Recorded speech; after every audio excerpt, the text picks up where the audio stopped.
Start हो गया? Okay, good afternoon बच्चों। और आपको मालूम है कि आपके रिजल्ट्स आ चुके हैं और बहुत सारे बच्चों का सिलेक्शन भी हुआ।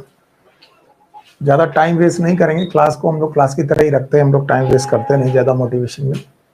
बस दो बातें ये कहूँगा कि जितने लोगों का भी सिलेक्शन नहीं हुआ और जितने लोगों का भी सिलेक्शन हुआ उनके स्ट्रक्चर में कोई डिफरेंस नहीं था। All of them are the human being with the same organ system, और केवल डिफरेंस होता है डिटर्मिनेशन का और टाइम को यूज करने के तरीके का। कुछ लोग मुझे ऐसे भी लाइफ में मिले हैं, उनमें से मेरे एक फ्रेंड भी थे जो उठते बैठते खाते पीते इवन सोते, आप बोलोगे सोते समय कैसे कोई पढ़ सकता है, सोते समय भी पढ़ते हैं। वो मुझे कहता था कि सुनील, जब मैं सो जाता हूं तो मुझे अपनी बुक्स के सपने आते थे। सो अब ये सोते समय भी पढ़ने जैसा हो गया। ऐसे लोग जो हमेशा अपनी बुक्स और अपने सिलेक्शन के बारे में सोच रहे हैं, उनके तो चांसेस हैं सेलेक्ट होने के। अदरवाइज आप जहां भी बैठे हो, जो भी कर रहे हो, अब आप स्थितियों को सोचने की कोशिश करिए। जब टॉपर 720 आउट ऑफ 720 हो सकता है किसी नेशनल एग्जाम में, अगर टॉपर ये आ रहा है तो आप समझ लो कि आपकी क्या हाफत होने वाली है। पहले तो दो तीन बातें मैं आपको बोल दूं कि लोगों को लगता है कि हलवा है, मैं लिखना नहीं चाहता हूं, लोगों को लगता है कि चीजें हलवा है, सिंपल है, तो अपनी लाइफ में से सिंपल चीजें हटा दीजिए। Whenever you are going very simple way, you are in the wrong way. एकदम ये रूल बना के देख लो, simple way is the wrong way. आप कहोगे सर अच्छा ऐसी क्या बात करो, मैं बहुत इंटेलिजेंट हूं। इंटेलिजेंसी एक कांस्टेंट प्रॉपर्टी नहीं है। इंटेलिजेंसी कांस्टेंट प्रॉपर्टी नहीं है, दो तीन बार आप समझ लीजिए। और व्हेनेवर आपका पाथ थोड़ा सा डिफिकल्ट है, डिफिकल्ट का मतलब है आप उसके साथ स्ट्रगल कर रहे हैं, then you are in right path. और इसको मैं आपके बायोलॉजिकल सिस्टम और एक बड़े बढ़िया ऑर्गन से रिलेट करके बताने की कोशिश करता हूं। आप लोग इस ऑर्गन को हार्ट के नाम से जानते हो, और हार्ट का स्ट्रगल ये है, हार्ट का ये स्ट्रगल है कि उसे सिस्टोल करना है और डायस्टोल करना है। याद रखना, ये systole and diastole they seems simple but they are not simple, they are a little but difficult. लेकिन हार्ट में ये चीजें सिंपल क्यों एज्यूम हो पा रही हैं? जस्ट बिकॉज ये एक प्रैक्टिस बन चुका है। आपकी डिफिकल्टीज आपकी जब प्रैक्टिस बन जाती हैं तब आपको वो बहुत सिंपल लगती है। और अगर एक दिन हार्ट ये बोले कि बड़ा स्ट्रगल है, मुझे रोज सिस्टोल रोज डायस्टोल करना पड़ता है, मैं जब से पैदा हुआ हूं तब से धड़क रहा हूं, इवन उसके पहले से धड़क रहा हूं, जब आप अपने मम्मा के पेट में 2 महीने के थे तब से हार्ट बन चुका है, तब से धड़क रहा है, और बोले कि नहीं अब तो मुझे सिंपल रास्ता उठाना है, और सिंपल रास्ता ये है कि मैं तो अब आराम करूंगा, धड़कना बंद करूंगा। और जैसे उसने धड़कना बंद किया, आपके साथ क्या आएगी आप समझते हो? सिंपल वे बहुत बहुत बहुत समय पर मैं बता रहा हूं, most of the time simple way is not good way.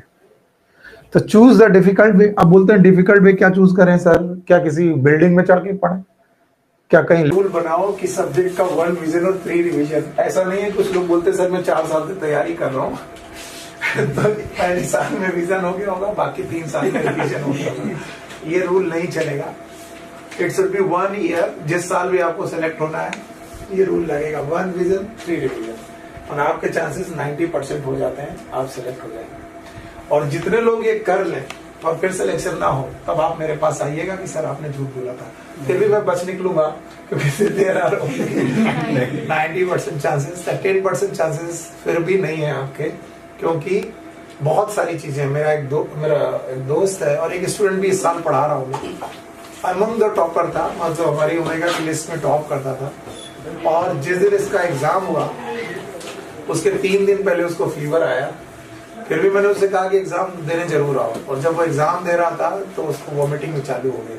ऐसी कंडीशन में उसने अटेंशन ही बहुत कम किया और सिलेक्शन नहीं हो पाया। सो ज्यादा टाइम वेस्ट किए बिना हम लोग अपने टॉपिक को आगे बढ़ाते हैं। बाकी बातें हम लोग धीरे धीरे करते रहेंगे, पर एक रूल बना लो। बहुत सारे मोटिवेशन की जरूरत नहीं होती कि हमें कोई आके मोटिवेट कर दे। Rule 1 revision 3 revision. 2 साल मेरे सिलेक्शन नहीं हुए थे, 2 साल सिलेक्शन ना होने के बाद मेरे दोस्तों का जब सिलेक्शन हो गया और उन्होंने मुझसे मिलना बंद कर दिया, तो मोटिवेशन अपने आप से पैदा हुआ। मोटिवेशन कैसे पैदा हुआ कि वो सिलेक्ट हो चुके हैं, एमबीबीएस कर रहे हैं एक मेडिकल कॉलेज में, और वो मुझसे मिलने पर हीन भावना महसूस करते हैं। या फिर आपकी बगल की सीट का बच्चा जब सिलेक्ट होता है और आपका सिलेक्शन नहीं होता, तो आप अपने आप मुंह छुपाते घूमते हो, यार वो भी तो मेरे साथ था, 6 महीने पहले हम एक ही सीट में बैठते थे। तो फिर होता है एक मोटिवेशन अपने आप अंदर से जनरेट होता है, और वो मोटिवेशन दुनिया के सबसे ज्यादा बड़े मोटिवेशन से भी ज्यादा अच्छा होता है। बाहर के लोग आपको कह जाएंगे, सुन लोगे, निकल लोगे, पर जो अंदर से जुड़ेगा वही बेस्ट है। सो एक रूल बना लो, जिंदगी को रूल्स की तरह जियो कि ये रूल हुआ नहीं हुआ तो फिर आप सिलेक्ट नहीं होगे। मेरा जब 2 साल सिलेक्शन नहीं हुआ तो मैं कहता था क्या करूं मैं, तो मुझे क्या था, नींद भी बहुत आती थी। तो होता क्या था कि मेरी बायोलॉजिकल साइकिल डिस्टर्ब रहती थी। तो बायोलॉजिकल साइकिल डिस्टर्ब रहती थी कि मैं रात को 11 बजे सोचने लगता था अब सो जाऊं, अब सो जाऊं, अब सो जाऊं, सुबह जल्दी उठ के पढ़ूंगा, और ये सोचते सोचते कि सो जाऊं सो जाऊं सो जाऊं मुझे रात के 2:30 बज जाते थे। और फिर मैं 2:30 बजे सोता था तो मतलब 10 बजे उठाऊं और फिर मेरी फिर बायोलॉजिकल साइकिल पैदा हो गई। तो मेरे टीचर थे, उन्होंने बोला एक रूल जो मैंने बनाए थे वो मैं तुम्हें सिखा दे रहा हूँ, बाकी हर बंदे के रूल अलग होते हैं, जो मैंने किया वही आप करो, जरूरी नहीं। वो कहते थे जब जागो, जब तक जाग रहे हो केवल एक काम है, पढ़ो, और इतना पढ़ो कि पढ़ते पढ़ते सो जाओ। तो उन्होंने यही लिखवा दिया था मुझसे बुक्स में, पढ़ते पढ़ते सो जाओ, और जब सो जाओगे तो कोई दिक्कत नहीं, और फिर जब जागो फिर पढ़ने लगो। तो लाइफ में केवल 2 ही काम थे, जब तक जागता था तब तक पढ़ता था और या फिर सो जाता था। अच्छा, 1-2 साल अगर सिलेक्शन ना हो तो आपको पार्टियों शादी के माहौल में जाने में भी डर लगता है। क्यों? क्योंकि लोग पूछते हैं बच्चा क्या कर रहा है, और तुम कहते हो तैयारी, और आपका 2 साल सिलेक्शन नहीं हुआ तो वो पूछते हैं अब तक तैयारी कर रहे हो, मेरी बिटिया तो फला न्यूयॉर्क में चली गई। तो आपको लगता है भैया आप अपनी बिटिया संभालो, हमको अपना वो समस्या सबसे ज्यादा तकलीफ होती है जब आपसे आके पूछता है आदमी कि क्या कर रहे हो, आपने थाली में प्लेट में पनीर का टुकड़ा उठाया, बेटा क्या कर रहे हो। ये हैपेंस, ये मेरे साथ बहुत हुआ। मैंने रूल बनाया, जब जाऊंगा पढ़ता रहूंगा, सो जाऊंगा, और ऐसे कुछ और रूल्स थे जब समय समय पर मैं तुम्हें बताता जाऊंगा। मेरे पिताजी ने कहा कि अगर तुम्हारा सिलेक्शन नहीं हुआ, तुम बीएससी भी नहीं कर रहे हो। मैंने बीएससी की नहीं, 12th के बाद तैयारी कर रहा था, 3 साल हो गए थे, सारे लोगों के बीएससी पूरे हो चुके थे। तो उन्होंने कहा तुम्हें आलू की ठेल लगानी पड़ेगी। तो मैंने ऐसे ही हंसते हंसते उनसे बोल दिया, ये मेरा डायलॉग था, आला दैट इज स्टेथोस्कोप, स्कोप होता है जो हम लोग स्टेथोस्कोप लगाते हैं, आला उसे हिंदी में बोलते हैं। तो मैं कहता था या तो मैं लगाऊंगा आला और या तो मैं लगाऊंगा आलू। तो जब 3 साल सिलेक्शन नहीं हुआ तो पिताजी ने मजाक में कहा बेटा मैं तुम्हारे लिए ठेल खरीद देता हूँ, क्योंकि अब आला लगा नहीं पा रहे हो तो आलू लगाओ। लेकिन चमत्कार कभी भी होते हैं, उसी साल जिस साल पिताजी ने मेरी ऑल इंडिया रैंक देख करके बोला तुम्हारा सिलेक्शन नहीं हुआ, तुम्हारे लिए आलू खरीद देता हूँ, तो सीपीएमटी ने मुझे हीरो बना दिया और मेरा सिलेक्शन हो गया। तो याद रखना, अगर आप प्रिपेयर्ड हो तो आपके साथ चांस फेवर करता है। इनका नाम याद रखना, कई बार मैंने बोला है, पास्चर, लुइस पास्चर कहते थे chance favour the trained mind. बोलते हैं चांस मिलता है सबको, लेकिन चांस का फायदा वही उठा पाते हैं जो ट्रेंड होते हैं। तो chance favours the trained mind. तो अपने आप को इतना ट्रेंड रखो कि अगर एक छोटा सा भी चांस मिले आपका सिलेक्शन हो जाना चाहिए। तो उन 3 सालों में मैंने अपनी इतनी बढ़िया ट्रेनिंग करके रखी थी कि मेरे सारे सिलेक्शन नहीं हो पा रहे थे, लेकिन सीपीएमटी में जब एग्जाम आया तो मेरी उन्हीं उसमें जो एक सीपीएमटी का एक अलग चांस मिला, उस चांस से मेरा काम हो गया। तो जादू होते हैं, लेकिन इन सारी जादू के पीछे आपकी कड़ी मेहनत होती है, बहुत मेहनत। और जो लोग कहते हैं कि नहीं आसानी से मैं सेलेक्ट हो गया, भैया होंगे कुछ बिरले ऐसे जो आसानी से सेलेक्ट हो जाते हैं, जो सिंपल वे में सेलेक्ट हो जाते हैं। बोले बड़ी सिंपल तरीके से सर पढ़ा रहे, मैं घबरा जाता हूँ।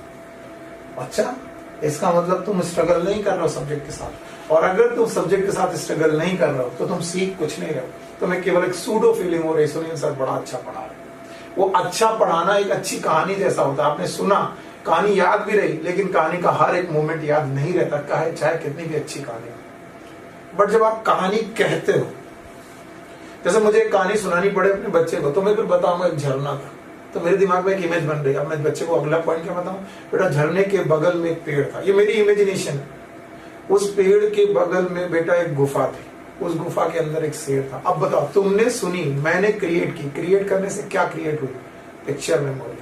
सो ऑलवेज बी ऑन, आपको उस छोर पर होना है जो सुना सके, जो पिक्चर मेमोरी क्रिएट कर सके। जैसे मैं यहाँ पर पढ़ा देता हूँ, कल मैंने आपको एनिमल किंगडम की कुछ बातें पढ़ाई, आपने सुनी, आपने कहा वाह सर लाजवाब, बहुत बढ़िया पढ़ाया, लेकिन इससे सिलेक्शन नहीं होगा। जब आप इसे कहने के मोड पे आओगे, जैसे मेरे साथ कहो और टॉपिक शुरू करो।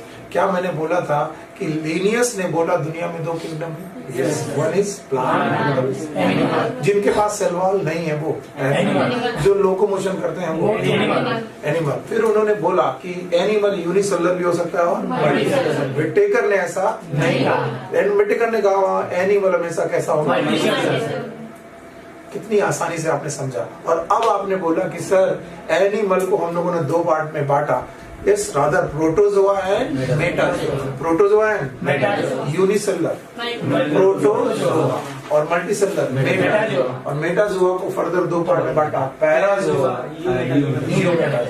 याद है पैराजोआ के पास सेल्स थी लेकिन टिश्यू नहीं था, इनके पास एक ही सेल थी, बोलो कौन, प्रोटोजोआ। पैराजोआ के पास एक सेल थी कि बहुत सारी, लेकिन टिश्यू नहीं था, एग्जांपल पोरी। और यू मेटाजोआ के पास टिश्यू, ऑर्गन सिस्टम, इनमें से कुछ ना कुछ जरूर होगा। और इस तरीके से आपने उठाया सीलेंट डेटा से कॉर्डेटा तक। अब मैं अपने टॉपिक को शुरू करता हूँ बिना टाइम वेस्ट किए हुए। चलो, कल हम लोगों ने बेसिस ऑफ क्लासिफिकेशन पढ़े थे बच्चे, और टाइम कम पड़ा था, इस वजह से मैंने बीच में छोड़ा था। पढ़ाने को बहुत कुछ था। बेसिस ऑफ क्लासिफिकेशन में मैंने आपको कुछ बेसिस पढ़ाए थे। मैं लिखूंगा नहीं, केवल पूछूंगा। जिन लोगों ने पुराना वीडियो देखा उन्हें मालूम होना चाहिए। पहला, लेवल ऑफ ऑर्गेनाइजेशन। और अगर आप प्रिपेयर नहीं हो तो इसमें गलती आपकी है कि आपको पढ़ाया गया टॉपिक फिर भी नहीं आ रहा, इसका मतलब आप बेवकूफ हो और आपको लगता है कल कर लेंगे। कल कभी नहीं आता। आज का चीज आज ही खत्म करेंगे। एक विजन करके जाएंगे, एक रिवीजन करके जाएंगे, ताकि बचे हुए 2 रिवीजन हम बाद में कर सकें। तो 1 vision 3 revision policy, you will get your selection. और बेटा सिलेक्शन उतना मुश्किल नहीं है जितना हम टीचर्स उसे बना देते हैं।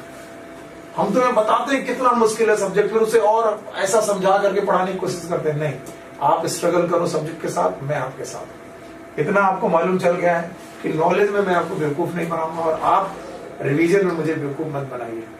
और अभी मैंने बोल दिया 20 अक्टूबर के बाद से शाम को भी एक बैच चलेगा एनसीईआरटी 2 का। सो बी प्रिपेयर। अभी मत कहना कि सर ज्यादा स्ट्रगल होगा।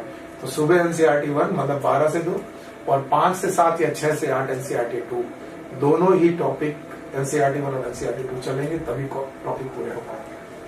चलिए, सो बेसिस ऑफ क्लासिफिकेशन मैंने पहले बोला क्या था, लेवल ऑफ ऑर्गेनाइजेशन। तो आपने बोला कि सर बड़ा आसान है लेवल ऑफ ऑर्गेनाइजेशन को समझना, और आपने कहा sir total 4 level of organisation हम लोग जानते हैं।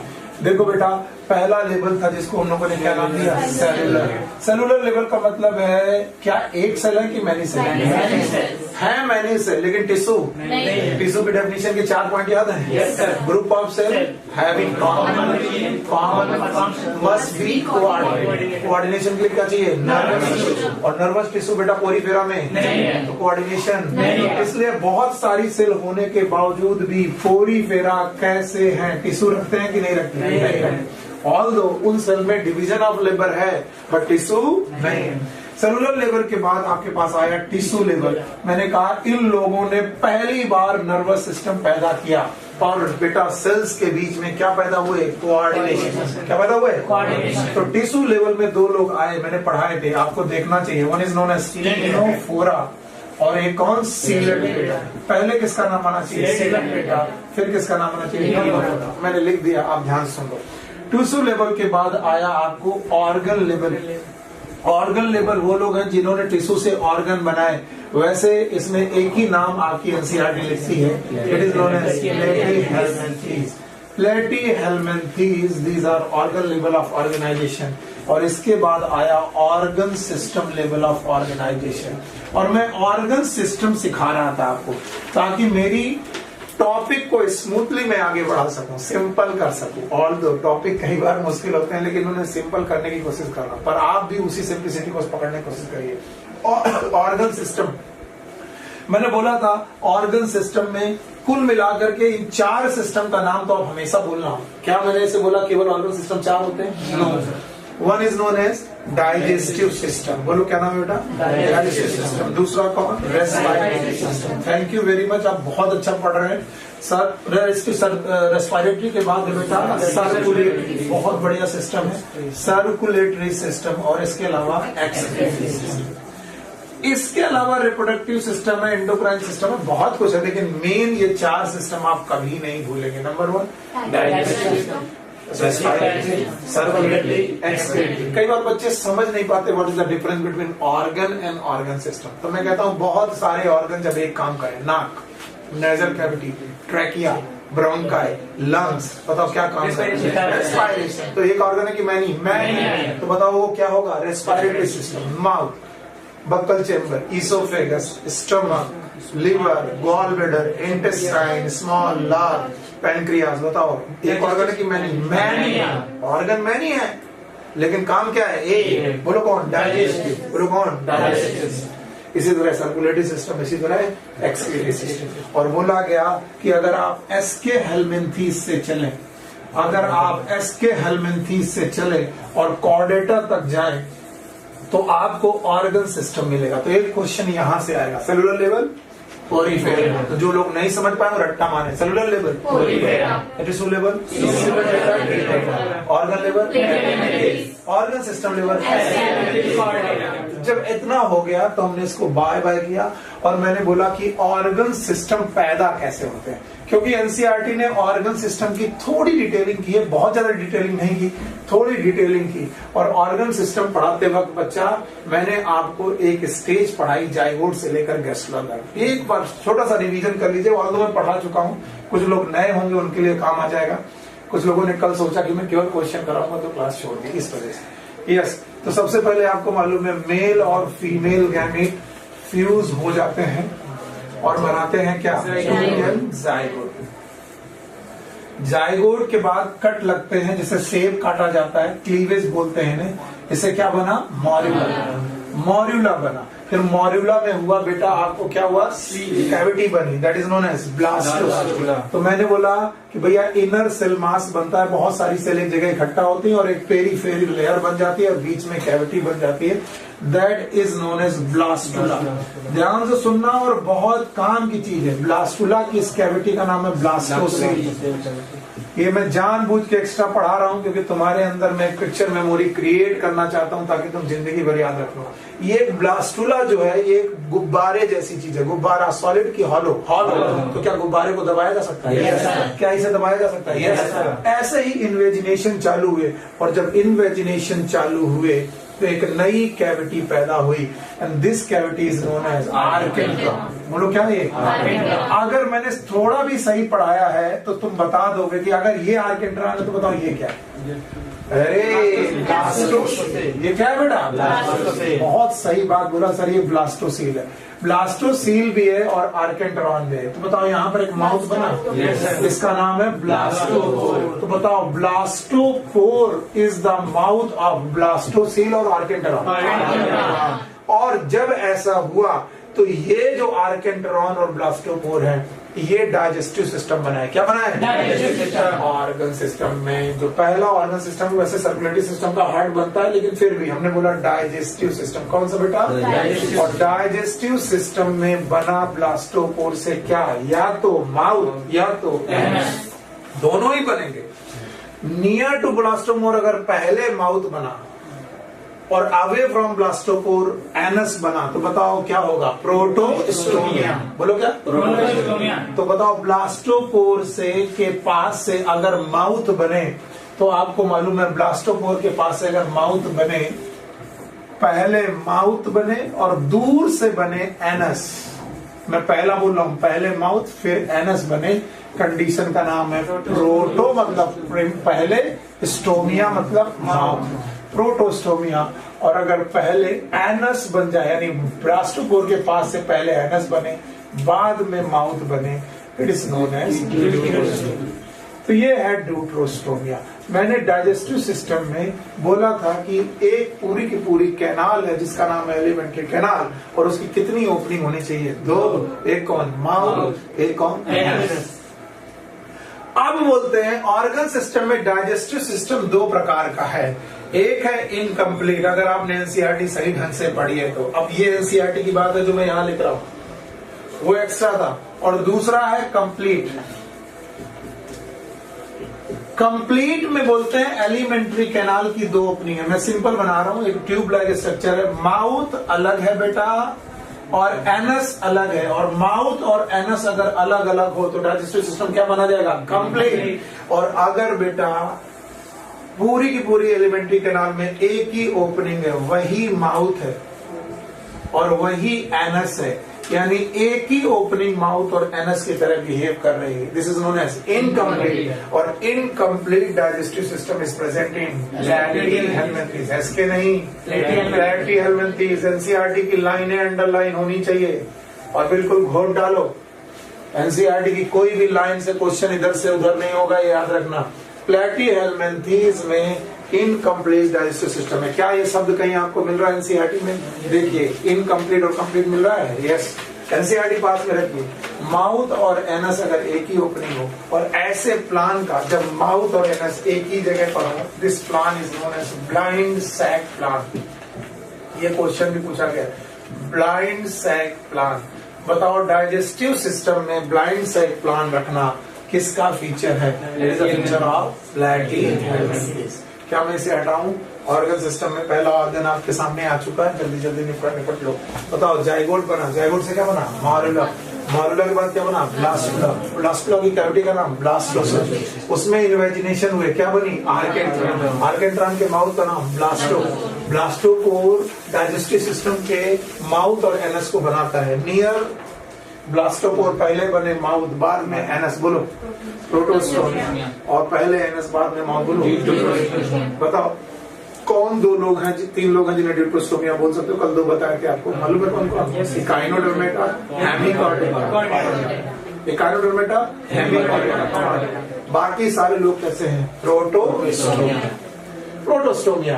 एंड नाउ डाइजेस्टिव सिस्टम पढ़ लेने के बाद एनसीईआरटी एक दूसरे सिस्टम की बात करती है। मैं एनसीईआरटी के बाहर अब नहीं जाऊंगा, और वो दूसरा सिस्टम है सर्कुलेटरी सिस्टम। अगर आप बुक लेकर के बैठे हो तो आपको मालूम है उन्होंने दूसरा सिस्टम बताया है, सर्कुलेटरी सिस्टम। और वो बोलते हैं सर्कुलेटरी सिस्टम मेनली 2 तरीके से आपको देखने को मिलेगा। One is known as open circulatory system और दूसरा है close circulatory system. Close circulatory system, याद रखना, when the blood flows in the open cavities, these are known as hemocoels. क्या बोला मैंने? Hemocoels. So when blood flows, और blood की जगह बॉडी फ्लूइड भी लिख सकते हो भाई। हर बार ब्लड आपको रेड मिले जरूरी नहीं है, वो आप जानते हो। when the blood flows in open cavity, ऐसा अगर सिस्टम हो, इस तरीके के सर्कुलेटरी सिस्टम को ओपन सर्कुलेटरी सिस्टम बोलते हैं। When blood flows in veins and arteries, either blood vessels, when blood flows, जब ब्लड फ्लो करे ब्लड वेसल्स में, और ह्यूमन के केस में इन ब्लड वेसल्स के 2 नाम हैं, या तो आर्टरी या तो veins etcetera. When blood flows in blood vessels, blood vessels में जब कभी ब्लड फ्लो करता है तो सर्कुलेटरी सिस्टम होता है। तो बताइए हम लोग क्या क्लोज ब्लड वेस्कुलर सिस्टम वाले हैं। अगर मैं बोलूं कॉकरोच क्या है? ओपन। क्या बोलेंगे? मान लो कॉकरोच के ब्लड का कलर रेड नहीं होता, याद रहेगा। बताओ, अनेमा का मेंबर है कि इनेमा का? अनेमा। और हम लोग इनेमा। तो हर बार जिसे ब्लड बोला जाए उसे ब्लड ना बोला जाए तो क्या बोल दिया जाए? Body fluid. So body fluid अगर क्लोज सिस्टम में बह रहा तो क्लोज्ड है, और ओपन सिस्टम में बह रहा तो ओपन। और क्लोज्ड और ओपन की डेफिनेशन क्या होनी चाहिए? अगर ब्लड वेसल्स के अंदर बहे तो क्लोज, और ब्लड वेसल्स के अलावा हीमोसेल्स के अंदर बहे तो बोलो ओपन। अगर ये सर्कुलेटरी सिस्टम आपको समझ में आ गए हैं तो भैया पहला चीज तुम्हें समझ में आ गई, और मैं बिना रिवाइज के आगे बढ़ूंगा नहीं। First basis of classification is level of organization. How many? 4. Number 1 tissues और आपके उन्होंने ऑर्गन सिस्टम में कितने पढ़ाए हैं? 2। एक कौन? डाइजेस्टिव सिस्टम और एक सर्कुलेटरी सिस्टम। क्या केवल 2 ही है? नहीं, इसके अलावा सर्कुलेटरी बहुत कुछ है। एक्सक्रीटरी याद रहेगा, लेकिन जो जो एनसीईआरटी कह रही मैं उतना पढ़ा रहा हूँ। मैंने एक्स्ट्रा क्या पढ़ाया, क्या वो भी बता पाओगे? एक्स्ट्रा पढ़ाया जायगोट से क्या बना? जायगोट से बना मार्ला, मार्ला से ब्लास्टुला, ब्लास्टुला की कैविटी ब्लास्टुला से क्या बना? गैस्ट्रुला, गैस्ट्रुला की कैविटी का नाम क्या उसमें ब्लास्टोसील है? उसके माउथ का नाम माउथ है तो एनस है तो कितना सुपर है, कितना फ्लूडी है, कितना आराम से आगे बढ़ रहे हो। Now the second basis of classification is symmetry. ये दूसरा बेसिस है जो आपकी एनसीईआरटी में लिखा है, सिमेट्री। और पता नहीं इसको लोगों ने क्यों हवा बना के रखा हुआ है।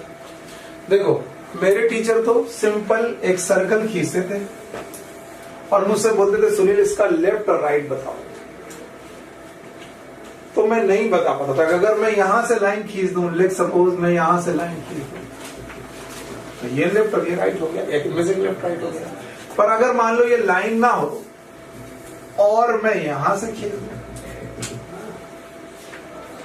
तो कोई लेफ्ट राइट नहीं। तो बोलते हैं जिन भी स्ट्रक्चर में लेफ्ट और राइट ना बताया जा सके और उनमें उनको 2 इक्वल भाग में बांटा जा सके विद मैनी प्लेन्स, बहुत सारे प्लेन्स है उन्हें इक्वल हाफ में बांटा जा सके, they are known as radial symmetry. बोलो क्या बेटा?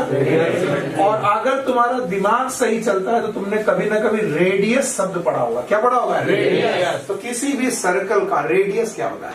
बोला जाता है सर सर्कल का रेडियस होता है सेंटर से पेरीफेरी के बीच में जो भी डिस्टेंस है, that is known as radius. तो अगर रेडियस के अलाउंग किसी को 2 इक्वल हाफ में काटा जा सके, it is radial symmetry.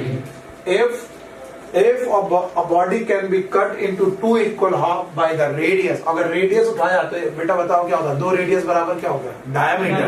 तो डायमीटर के अलावा अगर किसी को भी काटा जा सके और एक प्लेन में कि मैनी प्लेन में, तो बताओ ऐसी सिमेट्री का नाम है। पर किसी ने बोला कि सर अगर किसी बंदे का लेफ्ट राइट बताया जा सके कि कौन सा पार्ट लेफ्ट है कौन सा पार्ट राइट है, तो उसे हम 2 इक्वल पार्ट में बांट सकते हैं। And these left and right part are known as lateral part. बोलो क्या नाम? लैटरल। तो एक हो गया लेफ्ट लैटरल, बहुत आसान है समझना, हम लोग इसे बहुत मुश्किल कर देते हैं, लेफ्ट लैटरल। और दूसरा हो गया राइट लैटरल। तो बताइए कितने लैटरल हो गए? 2 मतलब बाई लैटरल। लो खत्म कहानी, आप ही ने समझाया, मैंने तो पढ़ाया भी नहीं। Why it is by? 2 lateral position है, एक कौन सी? राइट, एक कौन सी? लेफ्ट। एक राइट और लेफ्ट 2 लैटरल पोजीशन में अगर किसी को बांटा जा सके उसे बोला गया क्या? Bilateral symmetry. क्या बोलेंगे? Bilateral symmetry. एक बड़ा बढ़िया बात हमारे टीचर पढ़ाते थे कि some time in a circle we can define left and right, क्योंकि सर्किल में उसका माउथ ऐसा था जो केवल एक ही प्लेन से 2 पार्ट में बांटा जा सकता था। Then this condition is known as biradial. बोलो क्या बोलेंगे? Why biradial? Because ये है रेडियस के लॉन्ग, लेकिन क्या एक प्लेन है कि मैनी प्लेन है? एक प्लेन। तो sometime bilateral and biradial they can be used as synonymous। कैसे यूज किया जाता है? पर्यायवाची की तरह। तो आपके सामने bilateral और biradial, लेकिन एनसीईआरटी बोलती है रेडियल सिमेट्री एंड बाइलैटरल। अच्छा, अब अगर मैं आपके सामने एक स्ट्रक्चर बनाऊं और बोलूं बेटा इसकी सिमेट्री बताओ, आप क्या बोलोगे? सिमेट्रिकल कि एसिमेट्रिकल? एसिमेट्रिकल। फिर there is a no plane of symmetry, that is known as asymmetrical. अगर किसी में नो प्लेन ऑफ सिमेट्री है उसे क्या बोलेंगे? एसिमेट्रिकल। तो on the basis of symmetry आप कितने तरीके की कंडीशन पढ़ सकते हैं? Number 1 asymmetrical. Okay, number 1 is asymmetrical. दूसरा कौन? Bilateral symmetry. नंबर तीसरा कौन? Radial symmetry. पक्का? अब सुनो, एसिमेट्रिकल के केस में there is a most of the porifera. क्या मैंने ऑल पोरीफेरा लिखा है? आज के बाद से ऑल पोरीफेरा लिखना बंद कर देना, क्योंकि कुछ पोरीफेरा के मेंबर रेडियल सिमेट्री शो कर सकते हैं। इसका मतलब most of the Porifera member कैसे हैं बेटा? एसिमेट्रिकल।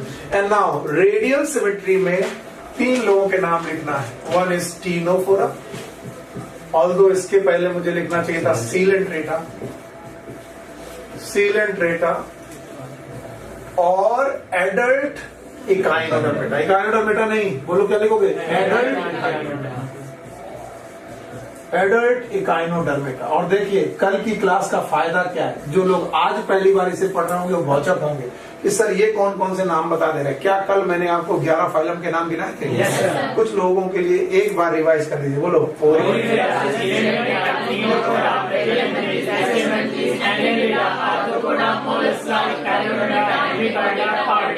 तो हम सारे 11 के 11 फाइलम हर लेवल ऑफ बात में लिखेंगे। 11 के 11 लोगों का नाम आना चाहिए। बताओ पोरीफेरा किसमें? एक हो गया। सीलेंट्रेटा टीनोफोरा किसमें? Radial symmetry. और एडल्ट इकाइनोडर्मेटा भी रेडियल सिमेट्री। अब आए बायलैटरल सिमेट्री। बायलैटरल सिमेट्री में कौन कौन आएगा बताओ? प्लैटीहेल्मिन्थेस। फिर से बोलो, प्लैटीहेल्मिन्थेस माय बच्चे। और इसके बाद आप नाम लिखते जाओ। इसके बाद एनालिडा, आर्थ्रोपोडा होगा, और कौन? मोलस्का, और कौन? इकाइनोडर्मेटा। बताओ इकाइनोडर्मेटा का कौन? शाबाश मेरे बच्चे। इकाइनोडर्मेटा दोनों जगह मिलेगा। कहाँ कहाँ? रेडियल में भी और बायलैटरल में भी। तो बताओ लार्वा उसका कैसा होगा? बायलैटरल। लार्वा बच्चा कैसा होगा? बायलैटरल। और बड़ा रेडियल। और कभी घबरा जाना तो सितारा मछली देखे हो? सितारा मछली। और सितारा मछली किसका मेंबर होता है? इकाइनोडर्मेटा। और सितारा मछली बेटा उसका बच्चा है कि एडल्ट है? एडल्ट है। देखो एक प्लेन ऑफ सिमेट्री, दूसरा प्लेन ऑफ सिमेट्री, तीसरा प्लेन ऑफ सिमेट्री, चौथा प्लेन ऑफ सिमेट्री, बहुत सारे प्लेन ऑफ सिमेट्री से सितारा मछली को बांटा जा सकता है। That is known as echinodermata. इसके अलावा आपको मालूम है मोलस्का, इकाइनोडर्मेटा, हेमिकॉर्डेटा और अगर आप इतना सीख गए हो तो मुझे लिखने की जरूरत नहीं। अगर आप इतना सीख गए हो तो मेरे लिए कोई लिखने की जरूरत नहीं। जल्दी जल्दी बताओ, सिमेट्री की बेसिस पर कितनी तरीके की कंडीशंस पैदा हो सकती है? सिमेट्री 2 है, कंडीशन 3 है। सिमेट्री 2 कौन कौन सी है? और कंडीशन कितनी? 3। एक कौन सा है? एसिमेट्रिकल में कौन है? शाबाश, बहुत बढ़िया काम कर रहे हो। बताओ रेडियल सिमेट्री में 2 लोगों के नाम एनसीईआरटी लिखती है, तुम 3 बोलो। बोलो एडल्ट इकाइनोडर्मेटा। और इसके बाद तुम यहाँ पर पूरे नाम ले पाओगे? बायलैटरल सिमेट्री को कितने पार्ट में बांटा सकता है? 2। और 2 इक्वल पार्ट में, एक लेफ्ट वाला और एक राइट। और ये 2 इक्वल पार्ट में जब कभी भी बांटा जा सकेगा तो आप लोग बता पाओगे कि कौन कौन से लोग हैं। बताओ।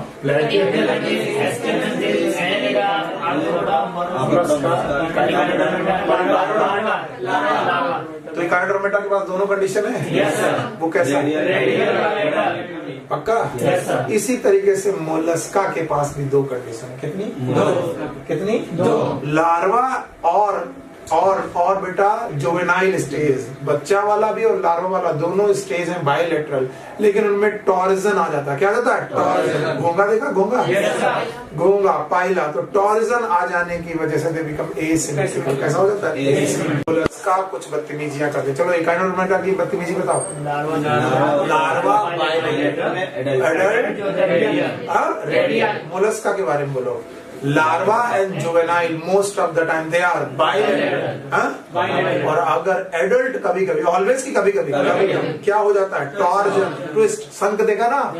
शंख देखा होगा तो उसमें क्या होते हैं? टॉर्जन। तो वो टॉर्जन होने की वजह से सिमेट्रिकल हो जाता है कि एसिमेट्रिकल? ओके, अगर इतनी चीजें सीख गए हो तो तीसरा बेसिस है germ layer. Germ layers. On the basis of germ layer बोलते हैं कि बॉडी वॉल को हम लोग 2 तरीके से देख सकते हैं। सबसे बाहर वाली layer it is known as ectoderm and it is a cellular. मैं जो रिंग बना रहा हूं, प्लीज कंसीडर देम सेल्स। इन्हें सेल कंसीडर करिएगा क्योंकि बेटा मेरे पास लिखने के लिए टाइम नहीं है। टाइम अगर ज्यादा मैंने किया तो मामला गड़बड़ हो जाएगा। तो ये सेलुलर एक्टोडर्म है, सेलुलर एक्टोडर्म है। इसके बाद आपके पास एक और सेलुलर स्ट्रक्चर है, that is known as endoderm. It is endoderm.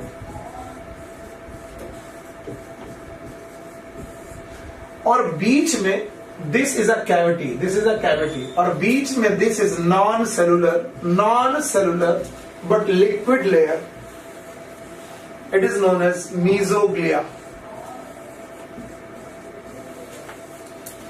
तो अगर एक्टोडर्म और एंडोडर्म की दो लेयर हो और बीच में मीजोग्लिया हो, और मीजोग्लिया कैसी हो, सेलुलर की non cellular? Non cellular. So ectoderm is cellular, cell की बनी है। एंडोडर्म इज सेलुलर, ये भी सेल की बनी है।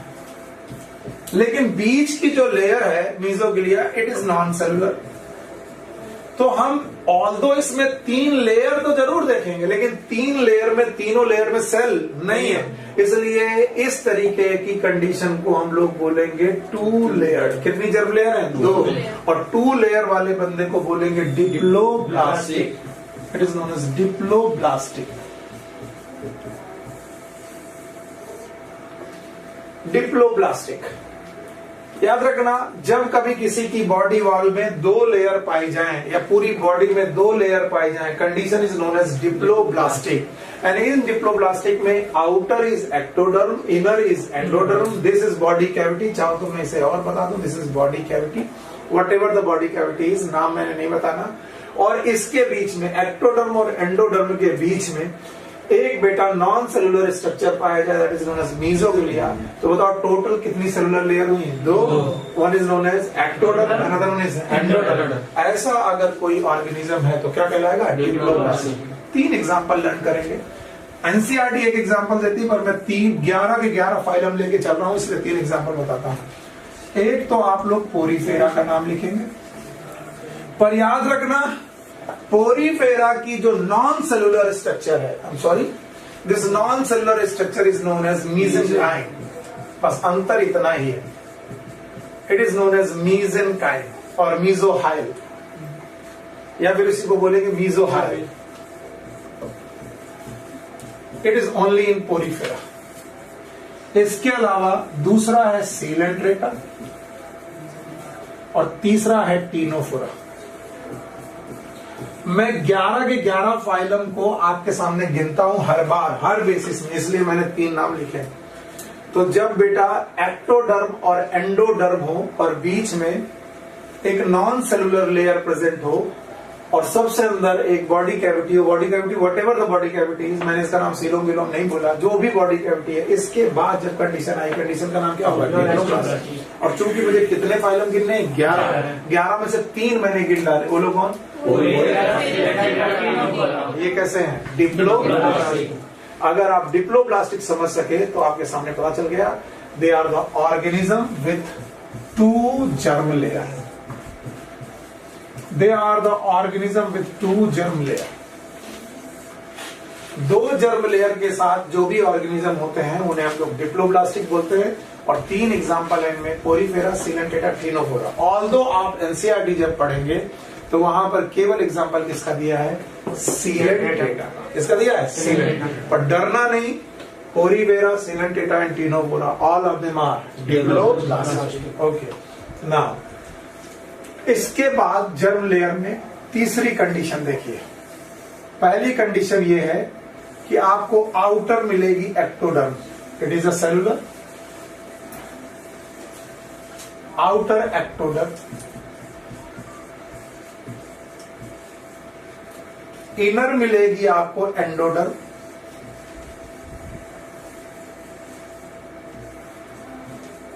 Endoderm, okay. और एक्टोडर्म और एंडोडर्म के बीच में भी आपको सेलुलर स्ट्रक्चर मिलेंगे, and these cellular structure are known as mesoderm. अब एक बात आप लिखिएगा ध्यान से, ectoderm is known as first germ layer, first germ layer, endoderm is known as second germ layer and mesoderm is known as third germ layer.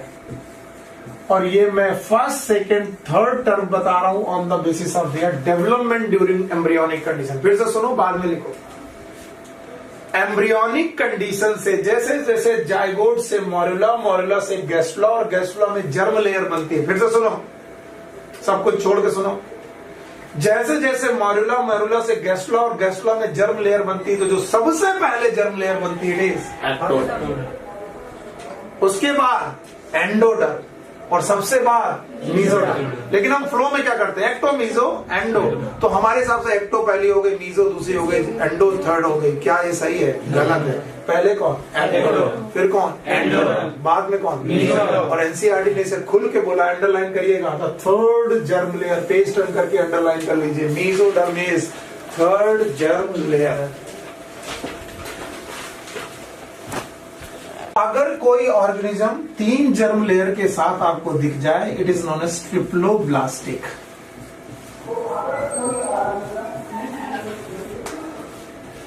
Triploblastic. और एक बड़ी सी लाइन लिखिएगा, आपकी एनसीईआरटी में लिख लीजिएगा, all worms are triploblastic. All worms are triploblastic. अब आपके सामने मैं किसी भी वर्म का नाम लूं और मैं पूछूं डिप्लोब्लास्टिक है कि ट्रिप्लोब्लास्टिक है, आप क्या बोलोगे? ट्रिप्लोब्लास्टिक। बताओ, platform triploblastic, round worm triploblastic, earth worm triploblastic. तो दुनिया में जहां पर वर्म शब्द शुरू हुआ, वहां से बेटा ट्रिप्लोब्लास्टिक कंडीशन शुरू हुई। और वर्म सबसे पहले कहां से शुरू हुआ? प्लैटीहेल्मिन्थेस। तो याद रखना, प्लैटीहेल्मिन्थेस से लेकर के प्लैटीहेल्मिन्थेस से लेकर कॉर्डेटा तक, all of them are triploblastic. बस मैं जानता हूं कि मैं जो कर रहा हूं बकवास है, लेकिन बुलवाऊंगा जरूर। प्लैटी के बाद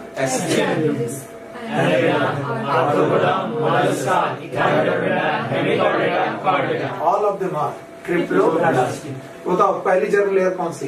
एक्टोडर्म। दूसरी कौन सी? और तीसरी कौन? तो सबसे पहले कौन बनती होगी? एक्टोडर्म। याद करो, ब्लास्टोसिल की कवरिंग बनाई थी मैंने, दैट वाज द एक्टोडर्म। तो फर्स्ट लेयर इज एक्टोडर्म, उसके बाद मीजो, एक्टोडर्म, तीसरी, 3 जर्म लेयर के साथ बोलो कौन? ट्रिप्लोब्लास्टिक। और जो दुनिया में ट्रिप्लोब्लास्टिक हुआ, उसी ने सबसे पहले ऑर्गन बनाए। शायद आप लोग को जवाब खुद देने चाहिए। बताओ, जो सबसे पहले हुआ कौन? ट्रिप्लोब्लास्टिक। वो कौन था? प्लैटीहेल्मिन्थेस। और प्लैटीहेल्मिन्थेस ने ही सबसे पहले क्या बनाया? उसके पहले ऑर्गन बने थे कि नहीं बने? इसका मतलब जर्म लेयर का रिलेशन किससे है? ऑर्गन। तो जिसने ऑर्गन नहीं बनाए, उसके पास तीनों जर्म लेयर नहीं है। 2 जर्म लेयर हो सकते हैं, लेकिन तीनों जर्म लेयर नहीं। और जिसने भी बेटा पहली बार ऑर्गन बनाए, उसी ने तीनों जर्म लेयर भी पहली बार बनाए। और इस तरीके से ट्रिप्लोब्लास्टिक ऑर्गेनिज्म पैदा हुए दुनिया में। So I am going to, okay, इसे फिर से हटा देते हैं।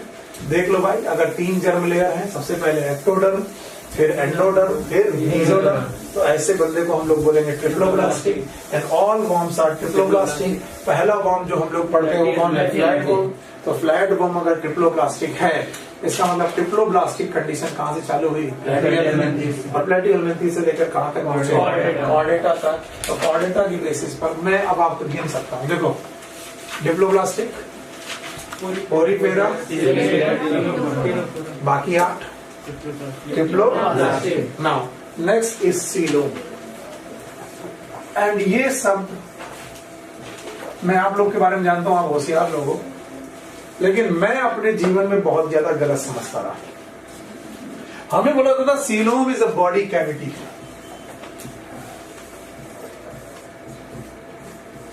और अगर आपके पास धैर्य रहा तो मैं इसको बहुत अच्छी तरीके से आपको सिखा दूंगा। तो बोला जाता था कि coelom is a body cavity. Body में पाई जाने वाली कैविटी को हम लोग सीलोम बोलते थे, लेकिन ये ट्रू फुल डेफिनेशन नहीं। It's a one part. Body cavity, body में पाई जाने वाली कैविटी इज बॉडी कैविटी। लेकिन ये फुल डेफिनेशन नहीं। क्यों फुल डेफिनेशन नहीं है, आज मैं इसके बारे में आपको आइडिया देता हूं।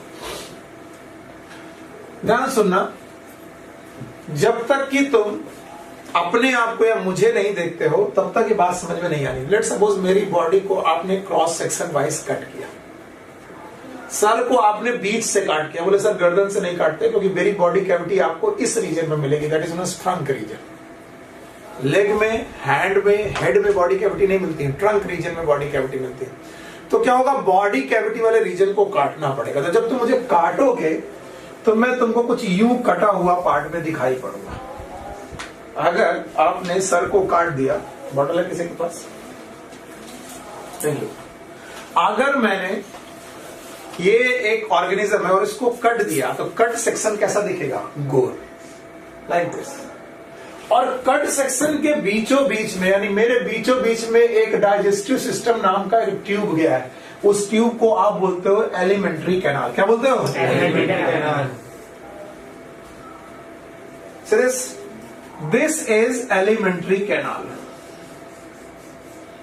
ये डाइजेस्टिव सिस्टम है, यानी मैं लिख दे रहा हूं alimentary canal.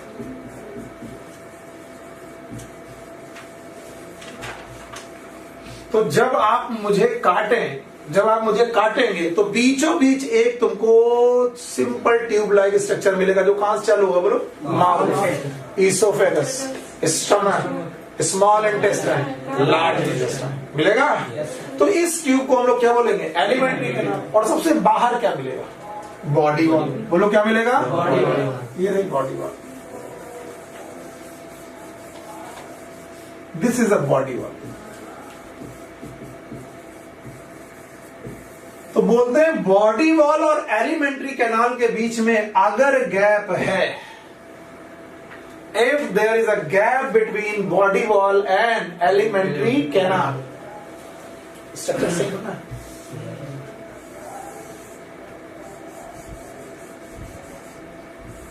If there is a gap between body wall and alimentary canal, this gap is known as body cavity. मैंने सिलोम शब्द अभी यूज नहीं किया। This gap is known as body cavity. अब मैं छोटा सा प्रकाश डालूंगा, रोशनी डालूंगा आपके नॉलेज पर। बताओ ऑर्गन पहली बार कहाँ बने, तो हमें बॉडी कैविटी की बात कहां से चालू करनी चाहिए, कहां से, क्योंकि डाइजेस्टिव सिस्टम पहली बार किसने बनाया, पक्की बात है। लेकिन बच्चों, हमारा पॉरीफेरा भी एक कैविटी रखता है, बॉडी कैविटी रखता है। इवन हमारा हाइड्रा भी एक बॉडी कैविटी रखता है, यस और नो, रखता है। पर क्या हाइड्रा की बॉडी कैविटी या पोरीफेरा की बॉडी कैविटी में ये रूल लागू होते हैं? कौन से रूल, कौन से रूल, बॉडी वॉल और एलिमेंट्री कैनाल। तो बताओ, ये बॉडी कैविटी तो है, लेकिन क्या ये बॉडी कैविटी सीलोम कहलाएगी? नो। तो what is the coelom? Coelom उसी बॉडी कैविटी को बोलते हैं ना, सुनना, सीलोम उसी बॉडी कैविटी को बोलते हैं जब वो किसके बीच में हो, एलिमेंट्री कैनाल, बॉडी कैविटी ये भी है, बॉडी कैविटी ये भी है। देखो इनके पास भी बॉडी कैविटी है, पोरीफेरा के पास भी बहुत सारे छेद हैं, सीलेंडेटा के पास भी बॉडी कैविटी है। तो body cavity is acquired by porifera, even body cavity is acquired by coelenterata. लेकिन बताओ पोरीफेरा की बॉडी कैविटी सीलोम कहलाएगी कि नहीं? और इनकी क्यों? क्योंकि वो बॉडी कैविटी सीलोम कहलाती है। All the body cavities are not the coelom. वो बॉडी कैविटी सीलोम कहलाती है जिस बॉडी कैविटी किसे किसके बीच में हो, एलिमेंट्री कैनाल और बॉडी वॉल। और एक रूल याद रखना, ये याद रखना कि सीलोम तभी कहलाएगी जब वो दोनों तरफ से मीजोडर्मल टिश्यू से घिरी होगी, मीजोडर्मल टिश्यू से सराउंडेड होगी। जो व्हाइट करे तरीके मैंने बनाए हैं, these are known as mesodermal tissue.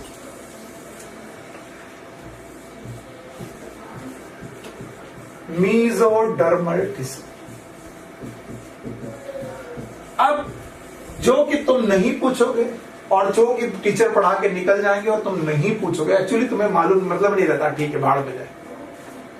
लेकिन जब तुम डॉक्टर बनोगे तब तुम्हें लगेगा यार काश मैंने सर से पूछा होता। अच्छा, मैं क्यों तुमको बताने की कोशिश कर रहा हूं, क्योंकि ये सारी चीजें मेरे दिमाग तब खुले जब मैं एमबीबीएस कर रहा था। किसी ने कहा सर लीवर बॉडी के अंदर है, कहां पर है? सीलोम में। सर बोले आपका गॉल ब्लैडर यहीं पर है। किसी ने कहा सारे इंटरनल ऑर्गन आपकी सीलोम में है। क्या सीलोम एक ओपन कैविटी है? मैं उछलूंगा तो ऑर्गन लड़ जाने चाहिए। अरे डब्बे में तुमने कोई चीज भरी और उछले तो क्या वो चीजें आपस में लड़ती हैं? यस, लेकिन हमारी बॉडी में क्यों नहीं? Just because this cavity is fluid filled cavity. कैसी कैविटी है? भगवान न करे कभी आपकी सर्जरी हो, या फिर दूसरे तरीके से बोलते हैं भगवान करे आप सर्जन बनो। और जब तुम सर्जन बनोगे और किसी का पेट काट रहे हो, मेरा मत काटना, तो सबसे पहले आप क्या कट करोगे? स्किन कट करोगे। उसके बाद क्या कट करोगे? मसल्स। क्या कट करोगे? मसल्स। इसका मतलब क्या कट कर रहे हो? Body wall. Body wall cut करते ही आपको एक पतला मीजोडर्मल बैग मिलेगा। पतला मीजोडर्मल बैग जैसे ही बने मिलेगा और जैसे ही तुमने उसके काटा, उसके अंदर क्या निकलेगा? Water. That water is known as peritoneal fluid. बोलो क्या? पेरिटोनियल। और जब तुम उस पेरिटोनियल फ्लूइड कैविटी के अंदर जाओगे तो आपको अंदर मिलेंगे ऑर्गन। बताओ ये ऑर्गन कैसे होंगे? इंटरनल के external? Internal. So all the internal organ they are surrounded by mesoderm. They are surrounded by mesoderm and present in coelom. Coelom के अंदर इंटरनल ऑर्गन मिलेंगे आपको। और इसीलिए रट्टा नहीं लगवाना चाहिए, ये भी कॉन्सेप्ट है। इसीलिए हर इंटरनल ऑर्गन का आखिरी लेयर इज ऑलवेज मीजोडर्म। खैर, अगर कुछ बच्चे फ्रेशर है तो डरे नहीं, पर जो रिपीटर है वो मेरे साथ बोलेंगे। एलिमेंट्री कैनाल की चारों लेयर, सबसे अंदर म्यूकोसा, फिर उसके बाद फिर serosa is nothing but mesoderm. Serosa is nothing but, समझ गए? इसका मतलब है हर बार जब कभी बॉडी कैविटी में आप जाओगे तो बॉडी कैविटी का बॉडी वॉल का सबसे अंदर वाला पोर्शन जो होगा वो कैसा होगा? मीजोडर्मल। और एलिमेंट्री कैनाल का सबसे बाहर वाला होगा वो भी कैसा होगा? मीजोडर्मल। और उन दोनों के बीच में क्या भरा होगा? Fluid. And that fluid is known as peritoneal fluid. और that's why coelom sometime is known as peritoneum. जब आप बड़े होगे तो इसी को बोलोगे पेरिटोनियम। पेरिटोनियम, ठीक है? तो इस तरीके से आपने देखा कि सीलोम किसे बोलेंगे। हर बॉडी कैविटी सीलोम नहीं, पर क्या हर ऑर्गेनिज्म बॉडी कैविटी रखता है? यस। पोरीफेरा बॉडी कैविटी रखता है, सीलोम नहीं रखता। हाइड्रा बॉडी कैविटी रखता है, सीलोम नहीं रखता। तो ये बताओ दोनों के दोनों कैसे हो गए? ए सीलोमेट। ऑल्दो इन्हें ए सीलोमेट इसलिए कहा जा रहा क्योंकि ये सीलोम की डेफिनेशन में ही फुलफिल नहीं करते। क्योंकि सीलोम की डेफिनेशन क्या है? When there is a gap between alimentary canal. तो बताओ इनमें एलिमेंट्री कैनाल है? इनमें एलिमेंट्री कैनाल, तो एलिमेंट्री कैनाल और बॉडी वॉल के बीच के गैप की बात होगी ही नहीं। इसका मतलब इनमें जो गैप होगा वो बॉडी कैविटी कहलाएगा, लेकिन सीलोम नहीं। तो बताओ पोरीफेरा, सीलेंट्रेटा, टीनोफोरा कैसे हो गए? तो मैं यहां लिख रहा हूं पोरीफेरा, सीलेंट्रेटा, इसके अलावा ctenophora, they are A coelomate.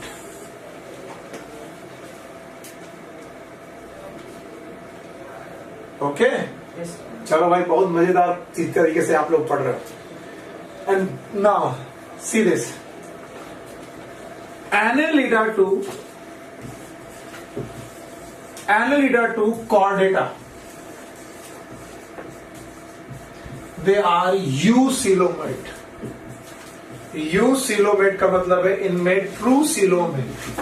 और बेटा ट्रू सीलोम की डेफिनेशन मैंने अभी अभी बताई, ऑल्दो मैंने लिखा ही नहीं है, पर मैं पूछूंगा जरूर आपसे। बताओ what is true coelom? 3 point है ट्रू सीलोम के, और जो लोग ये तीनों पॉइंट बता देंगे समझ में आ जाएगा। बोलो।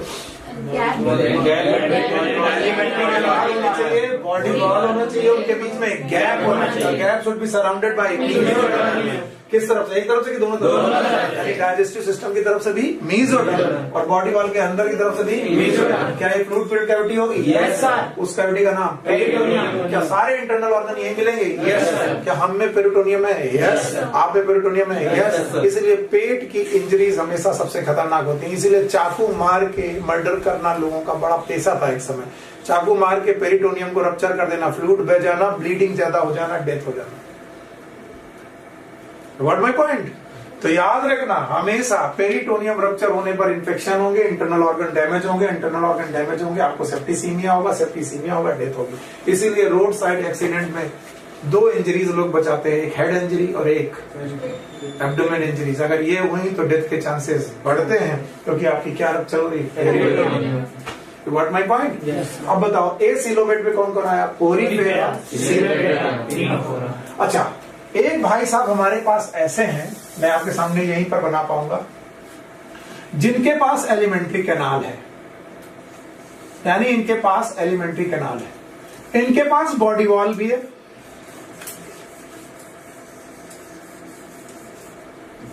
यानी इनके पास बॉडी वॉल है, इनके पास एलिमेंट्री कैनाल है।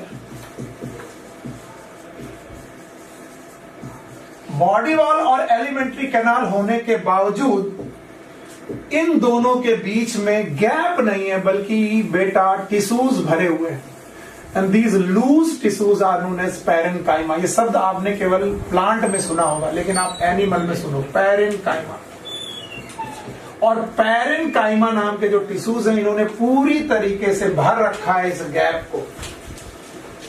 सो they have body wall, they have elementary canal, but they do not have the gap because gap is fulfilled by parenchyma।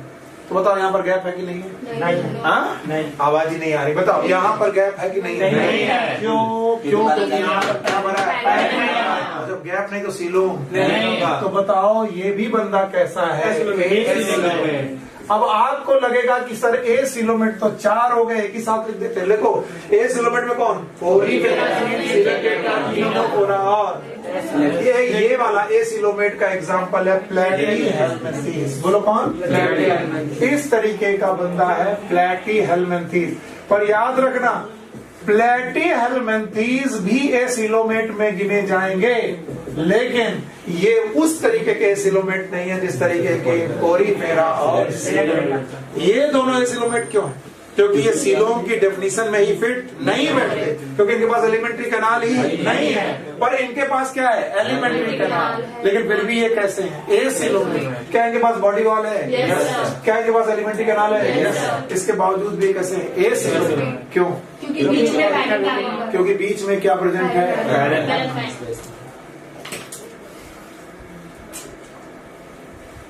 क्या गड़बड़ है भाई? नेट ही नहीं चल रहा। नेट नहीं चल रहा?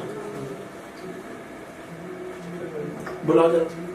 क्लास रिकॉर्ड कर रहे हैं, सही रिकॉर्ड हो रहा है। ये क्लास रिकॉर्ड हो रही है। हाँ, वो खुल जाएगा। अंकित इधर आओ। ये क्लास रिकॉर्ड हो रही है? हाँ सर वही। नहीं, क्लास रिकॉर्ड होने में तो दिक्कत नहीं है। तो रिकॉर्ड हो रही है पक्का? तो मैं चालू करूं? जी चलो। ठीक है। तो इस तरीके से आप लोगों ने देखा कि एक भाई साहब ऐसे हैं जिनके पास बॉडी वॉल भी है, एलिमेंट्री कैनाल भी है, लेकिन बेटा गैप नहीं है। गैप को किससे भर दिया गया है? से। तो याद रखना ये है ए सिलोमेट। अब ए सिलोमेट में टोटल कितने लोग हैं? 4। नाम बताओ। पक्का? अब प्लैटीहेल्मिन्थेस हो गया, और इसके बाद ये कहाँ चालू हुआ? बीच में कौन छूटा? S capital. There must be something, जो कुछ ऐसा जरूर रहा होगा जो हमसे छुपाया जा रहा। अब ध्यान सुनो, एक और भाई साहब है जिनके पास एलिमेंट्री कैनाल है, जिनके पास बॉडी वॉल भी है,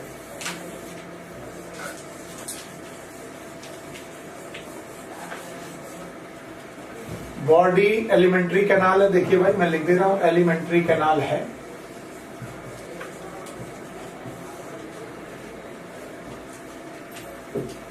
इसके अलावा बॉडी वॉल है, और भाई साहब गैप भी है। इनके पास गैप भी है, एलिमेंट्री कैनाल और बॉडी वॉल के बीच में गैप भी है, but this gap is not surrounded by mesodermal tissue. ये किससे द्वारा सराउंडेड नहीं है? मेसोडर्मल। याद रखना, gap should be surrounded by Mesoderm. So there is a no surrounding of mesoderm. Mesoderm, और अगर मेसोडर्म की सराउंडिंग नहीं है then this is known as pseudocoelom. Pseudocoelom या फिर इसी को बोलते हैं फाल्सिलोम.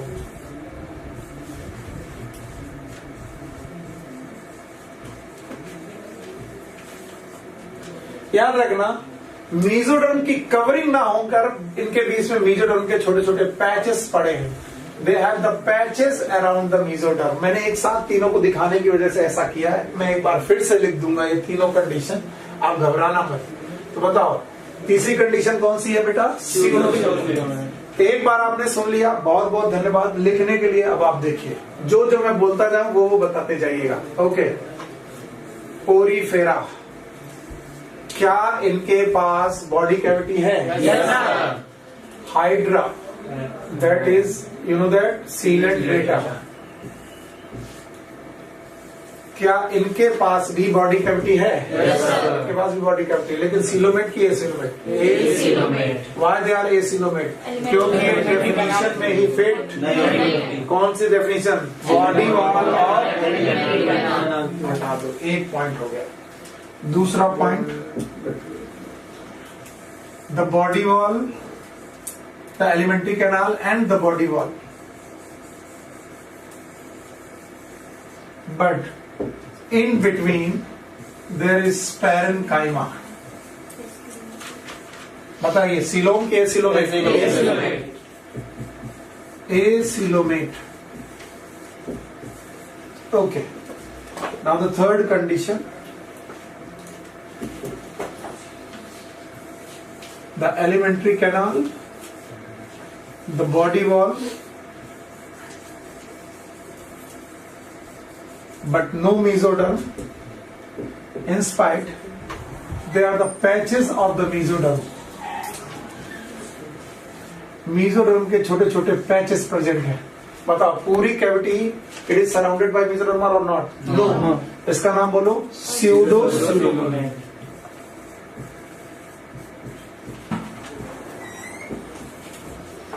And now the fourth condition is they have elementary canal, they have body wall,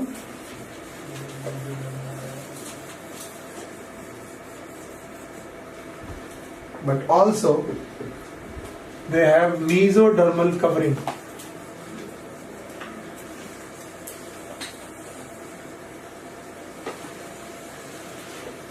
And this is known as coelomate.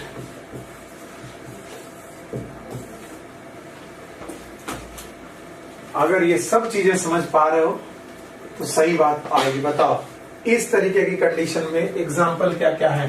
चलो बोलो कौन? इस तरीके का एग्जाम्पल नहीं, इस तरीके का एग्जाम्पल पोरीफेरा, इस तरीके का सीलेंटेटा एंड टीनोफोरा. ये समझ लेना, सीलेंटेटा और टीनोफोरा एकदम भाई भाई है, एग्जैक्ट एक जैसी कुछ फीचर्स हैं बस. इस तरीके का एग्जाम्पल कौन है बेटा? प्लैटीहेल्मिन्थीस.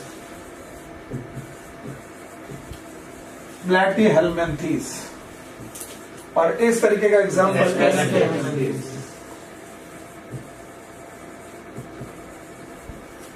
और इस तरीके के एग्जाम्पल बोलो कौन? Annelida to chordata. अभी यहाँ पर नामकरण कुछ नहीं हुआ है, अगर आप बोल पाओगे तो मैं समझ जाऊंगा. बोलो ये क्या है? बताओ ये क्या है? ये क्या है? गैप नहीं है. बताओ ये क्या है? बोलो ये क्या है? क्या ये गैप है?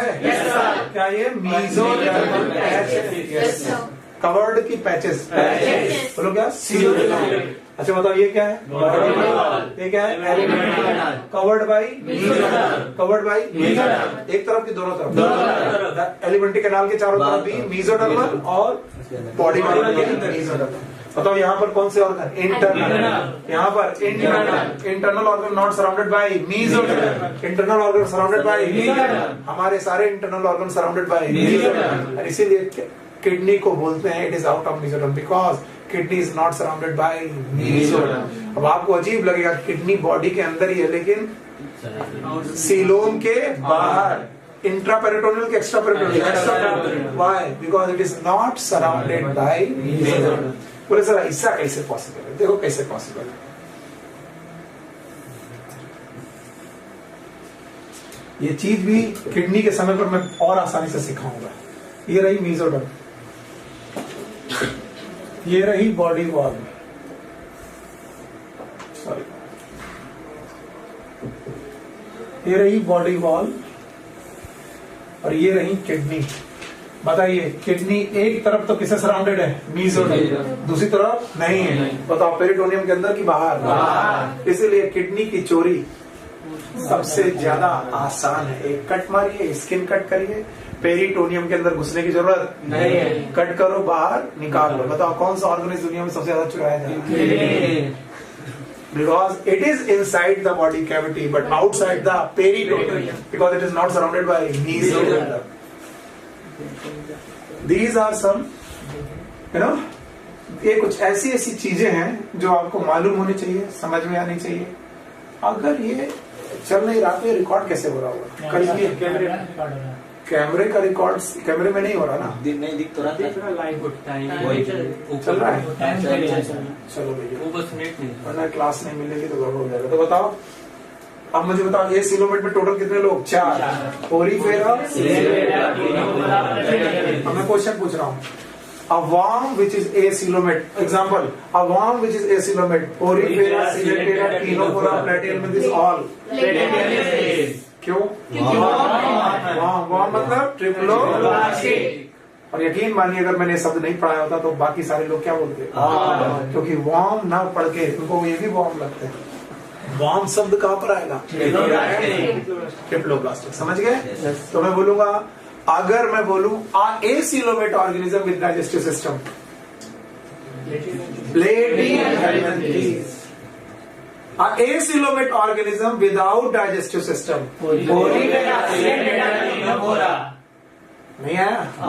तो अगर मैं क्वेश्चन घुमाऊंगा आपको लगना चाहिए कि क्वेश्चन पकड़ में आ रहा। बताओ, सीलोमेट ऑर्गेनिज्म या सीडोसीलोमेट organism Which is the mesodermal patch? It is SK.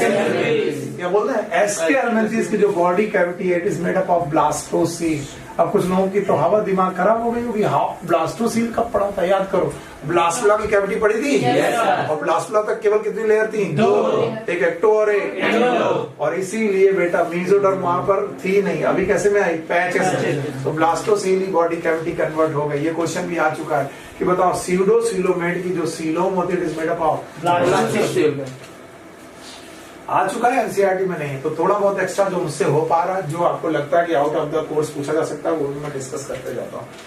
तो अब मैं यकीनन कह सकता हूं कि अब तुम्हें आ जाएगा। बिना देखे बताइएगा। Porifera, acoelomate, coelenterata, ctenophora. क्या इनकी बॉडी कैविटी का नाम सीलोम रखना भी चाहिए? क्योंकि there is a no digestive system but body wall, there is a no digestive system. पक्का? अब बताओ, प्लैटीहेल्मिन्थेस सीलोमेट के एसिलोमेट। तो बताओ जो गैप है, it is fulfil bye parenchyma. Gap है नहीं, लेकिन क्या बॉडी वॉल है? Yes sir. एलिमेंट्री कैनाल है? Yes sir. गैप है लेकिन मेसोडर्मल टिश्यू से सराउंडेड नहीं है। बोलो कौन? सीडोसीलोमेट। गैप भी है और मेसोडर्मल टिश्यू से भी सराउंडेड है। तो बताओ क्या है? सीलोम। सीलोम के लिए 4 बातें या 3 बातें। पहली बात, एक तो बॉडी वॉल, दूसरा तीसरा गैप, और चौथा सराउंडेड बाय। तो जिसने भी 4 बातें जेब में रखी हो कभी भी दिक्कत नहीं हो। चारों फिर से बोलो, body wall, alimentary canal, gap, surrounded by. पक्का? और इस तरीके से हम लोगों ने सीलोम भी पढ़ लिया। Now the next basis of a classification is segmentation. Segmentation.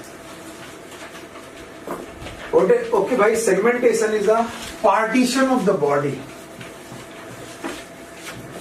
Partition of body. Partition of body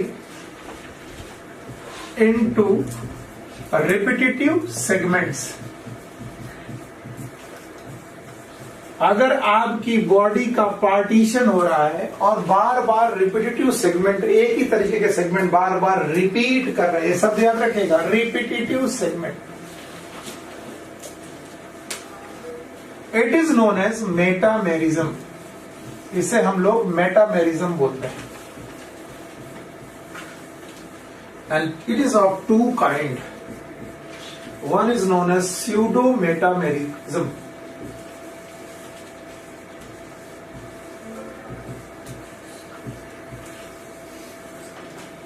और दूसरी है true metamerism.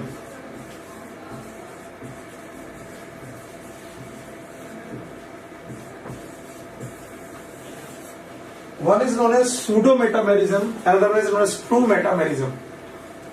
When the partition of the body internally and externally both side, दोनों तरफ हो, यानी body, see this, if this is a body, और body का partition segment में हो रहा है, और ये सेगमेंट अंदर से भी बेटा डिवाइडेड है और बाहर से भी डिवाइडेड है, यानी मेरी बॉडी में जो सेगमेंटेशन हो वो अंदर भी सेगमेंट बनाए और बाहर भी बनाए, then it is known as true metamerism. जैसे एनेलिडा, एनेलिडा की बॉडी में जितने भी सेगमेंट हैं ये सेगमेंटेशन क्रिएट करते हैं आउटसाइड, ऊपर से भी दिखते हैं और बॉडी के। अब मैं क्वेश्चन पूछ रहा हूं, पोरिफेरा में सेगमेंटेशन नहीं है, सीलन डेटा में नहीं है, अच्छा बताओ। इसके बाद बचा कौन, टीनोकोरा में नहीं है, लेटिवर्टिस में है, लेकिन ट्रू की फॉल्स। और इसके बाद एस्केलमेंथीस से लेकर कॉर्डेटा तक सेगमेंटेशन है जो अच्छे तरीके से विजिबल है एनेलिडा और ऑर्थ्रोपोडा। ऑर्थ्रोपोडा में देखा होगा हेड, थोरैक्स, एब्डोमेन, एब्डोमेन के सेगमेंट दिखाई पड़ते हैं, यस।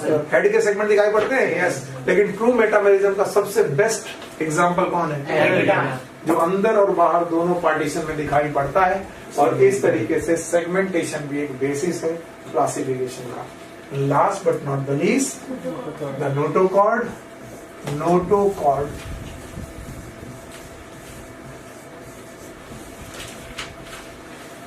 होता है कि कुछ ऑर्गेनिज्म है जिनकी डॉर्सल साइड में, बॉडी की डॉर्सल साइड में एक मीजोडर्मल रॉड पाई जाती है।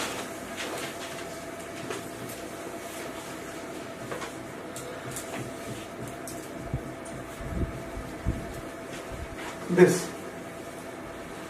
मीजोडर्मल ओरिजिन की एक रॉड पाई जाती है, रॉड लाइक स्ट्रक्चर।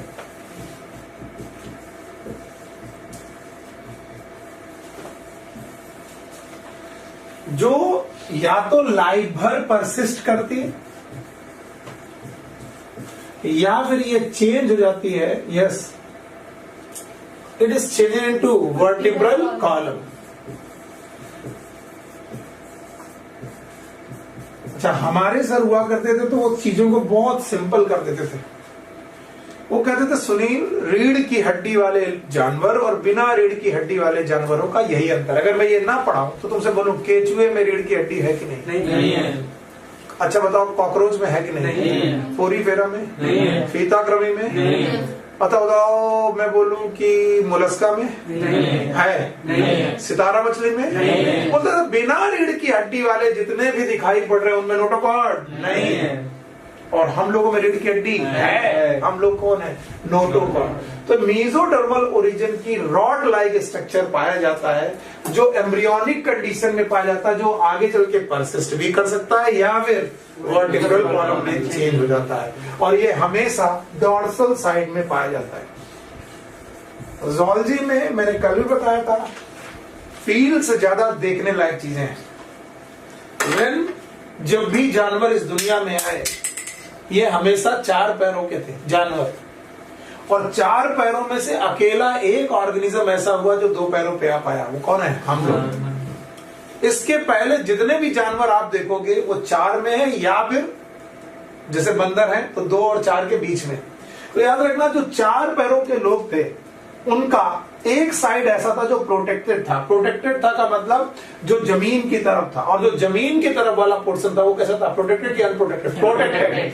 इसलिए भगवान ने सबसे इंपॉर्टेंट ऑर्गन प्रोटेक्टेड साइड में डाले, हार्ट। कहाँ? Protected side. अभी वेंट्रल डॉर्सल नहीं बोला मैंने, किस side? Protected side. Lungs protected side, digestive system protected side. और जो अनप्रोटेक्टेड साइड थी उसको उन्हें मजबूत करना था, और मजबूत करने के लिए उन्होंने क्या दिया? Vertebral column. समझ गए? और इसी वजह से बोलते हैं कि जो अनप्रोटेक्टेड साइड है, इस साइड का नाम रखा गया डॉर्सल साइड। बोलो कौन सी? Dorsal side. और जो प्रोटेक्टेड साइड है उसका नाम क्या रखा गया? Ventral side. तो जब भी आपको डॉर्सल और वेंट्रल समझ में आने दिक्कत लगे तो तुम देखो तुम कौन सी साइड को प्रोटेक्ट कर सकते हो। आप तो सीधे हो, हम तो सीधे हैं सर, इसमें कौन सा डॉर्सल वेंट्रल बताओ? पीछे वाले को प्रोटेक्ट नहीं कर सकते, तो ये क्या हो गई? डॉर्सल। इधर से पत्थर मारो प्रोटेक्ट कर लूंगा, ये कौन हो गई? तो बताओ, आपकी डॉर्सल साइड में एक मेसोडर्मल रॉड लाइक स्ट्रक्चर है जिसका नाम क्या है? नोटोकॉर्ड। याद रखना, नोटोकॉर्ड रखने वाले गिल क्लेफ्ट भी रखते थे। क्या रखते थे? गिल क्लेफ्ट भी रखते थे। नोटोकॉर्ड वाले लोग पोस्ट एनल टेल भी रखते थे। एनस के बाद की टेल रखते थे, पोस्ट एनल टेल भी रखते थे। तो याद रखना, फेरेंजियल गिल क्लेफ्ट था, नोटोकॉर्ड नाम की इनके पास एक रॉड थी जिस नोटोकॉर्ड, और पोस्ट एनल टेल थी। ऐसे जानवर जिनकी एनस के बाद टेल चालू हो, these are known as chordates. इन सब को हम लोगों ने कॉर्डेट्स बोला, या फिर कॉर्डेटा का मेंबर बोला, कॉर्डेटा। और जिनके पास भी ये सुविधाएं नहीं थी उनको हम लोगों ने क्या बोला? Non chordate.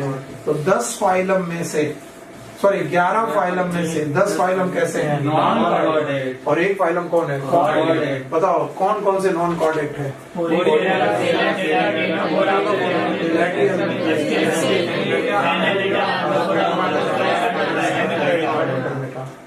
याद रहेगा। और हेमीकॉर्डेटा, हेमीकॉर्डेटा को भी आजकल कॉर्डेटा का मेंबर पहले लोग मानते थे कि hemichordata are the half chordata, no, so they are out of chordata. और इस तरीके से हम लोगों ने all the basis of classification पढ़ ली। देखिए, आपको टीचर को खुश करना है, मेरे जैसे टीचर को, तो इतनी कहानी पढ़ाए बिना केवल लेवल और ऑर्गेनाइजेशन की सीक्वेंस बता दो, मैं खुश हो जाऊंगा। पहला, सॉरी, बेसिस ऑफ क्लासिफिकेशन का सीक्वेंस बता दो। पहला नंबर 2 जर्म लेयर, पक्का। और इसके बाद कुल मिलाकर एनसीईआरटी में कितने दिए? अब बिना देखे बताना। 1 number is level of organisation. Revise करोगे? कितनी लेवल ऑफ ऑर्गेनाइजेशन? 4। सेलुलर, पक्का। दूसरा कौन? सिमेट्री। 3 कंडीशन है, एसिमेट्रिकल, हो गया। जर्म लेयर है, डिप्लोब्लास्ट, पक्का। इसके बाद सीलोम, 3 कंडीशन है, एसीलोम, इसके बाद सेगमेंट, 2 कंडीशन है, मेटामेरिकल, ट्रू मेटामेरिकल। और बताओ नोटोकॉर्ड, 2 कंडीशन है, नोटोकॉर्ड प्रेजेंट या फिर। देखिए, आपकी जेब में आ गए सारे क्लासिफिकेशन। अब चलते चलते आपको रट्टा मारना है कि पढ़ाना है? पढ़ाना है। इसको बगल वाला ना मिले तो रोड में लोगों को बताते चलो कि देखो भाई, सर ने बताया था लेवल ऑर्गेनाइजेशन में 4 बातें, सुन लो। सिमेट्री में बताई थी 3 बातें, सुन लो। सीलोम में बताई थी 3 बातें, सुन लो। और जब आप कहोगे तो रिमाइंड करोगे तो आप तक आएगा, और आप तक आएगा तो रह जाएगा। मुझे कितना अच्छा आता है इससे सिलेक्शन नहीं होगा, आपको कितना अच्छा आता है सिलेक्शन होगा। और याद रखना, आज की बात और अगले 5 महीने की बात, मैं कितना भी अच्छा पढ़ा दूं या दुनिया का टीचर कितना भी अच्छा पढ़ा दे, आपका सिलेक्शन नहीं होने वाला।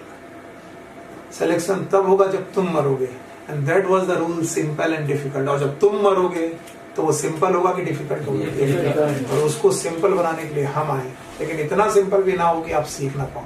आपको कई बार सूडो फीलिंग होती है, वाह सर मजा आ गया, और जब आप घर जाते हो तो बोले क्या पढ़ाया, तब आपको याद होता है कुछ याद नहीं आ रहा है। और जब तुम यहाँ से जाओ तो इनको पॉइंट वाइज बना के चलो। लेवल ऑफ ऑर्गेनाइजेशन में कितनी बातें? 4।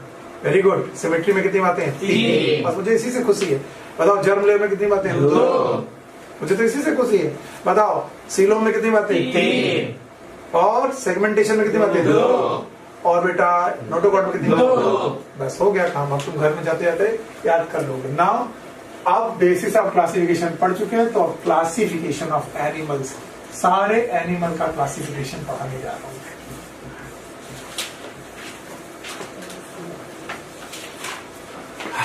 काश आप ये सही करके दे पाओ मुझे।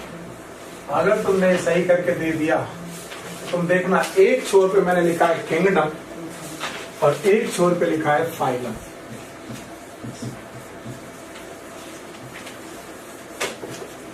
आपने देखा होगा एक छोर पे मैंने लिखा है किंगडम, और यही करो, बुक पे मत देखो। एक छोर पे किंगडम और एक छोर पे फाइलम, और इन किंगडम और फाइलम के बीच में 3 बातें लिखनी, मुझे 3 बेसिस ऑफ क्लासिफिकेशन लेने हैं। दिखाई नहीं पता? So it is classification my dear, classification. Okay, तो मैंने एक तरफ लिया है किंगडम, एक तरफ लिया है फाइलम, और किंगडम और फाइलम के बीच में मैं 3 बातें लिख रहा हूं। 1 इज लेवल ऑफ ऑर्गेनाइजेशन,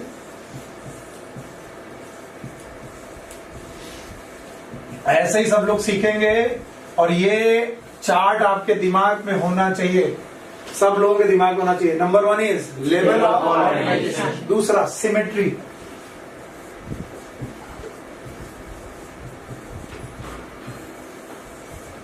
और हर एक पॉइंट पर मुझे आपका रिमार्क जरूर चाहिए। पहला पॉइंट लेवल ऑफ ऑर्गेनाइजेशन, दूसरा सिमेट्री, तीसरा बॉडी कैविटी और सीलोम।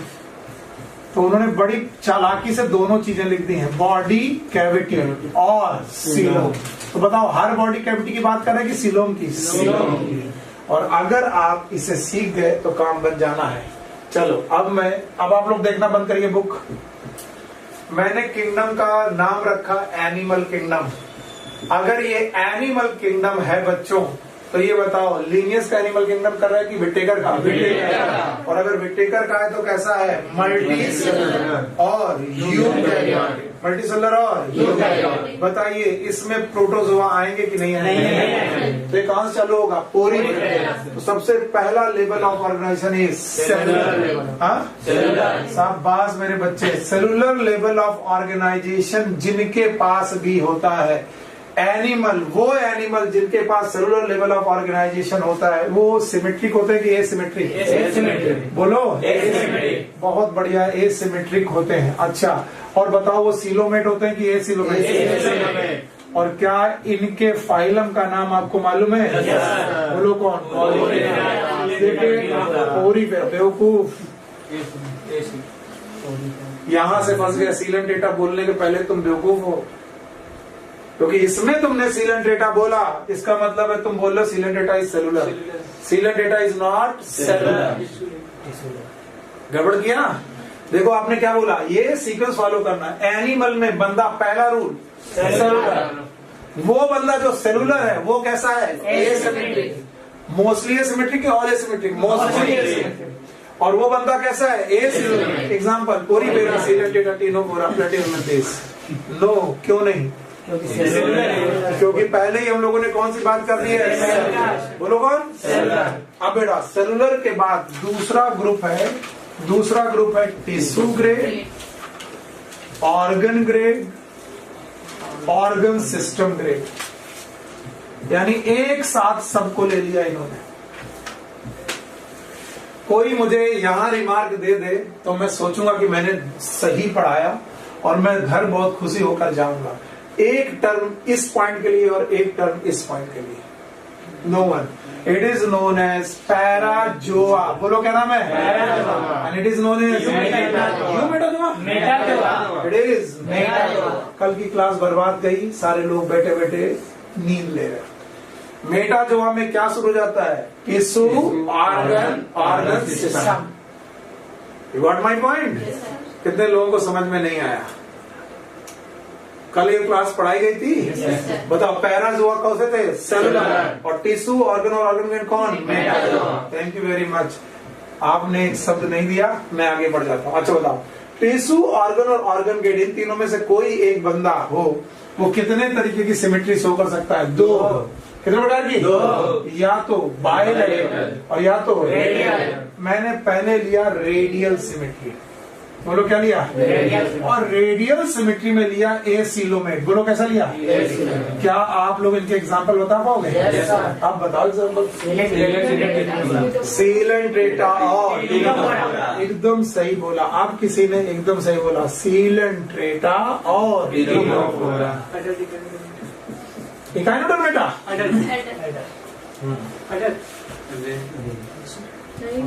अभी मैं टिश्यू ग्रेड वाला पकड़ने की कोशिश कर रहा हूँ, उसमें भी एसीलोमेट और उसमें भी एसीलोमेट। इकाइनोडर्मेटा कैसे हो गया?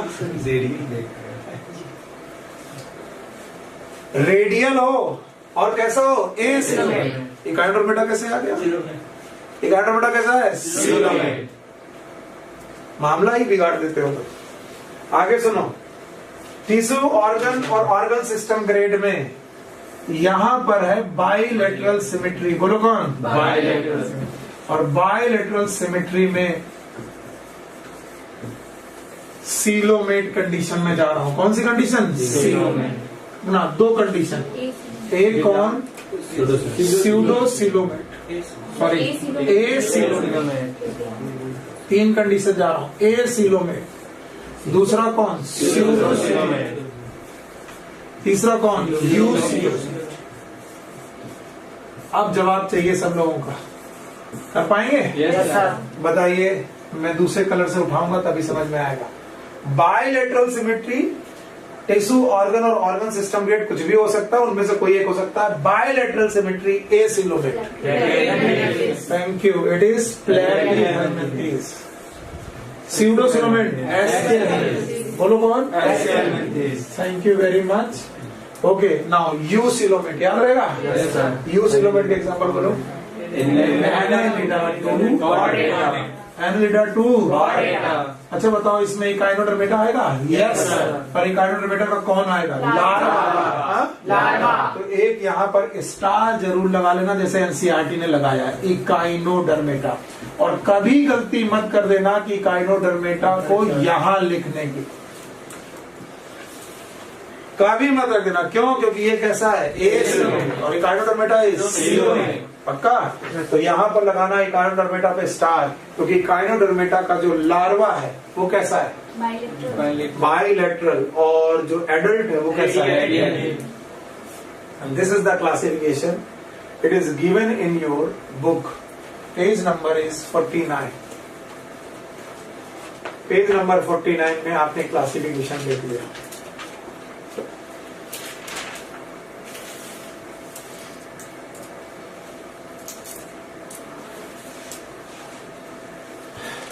अच्छा, बाकी लोग देख रहे हैं कि क्या चल रहा है। क्या इसको आप सेल्फ क्रिएट कर सकते हो?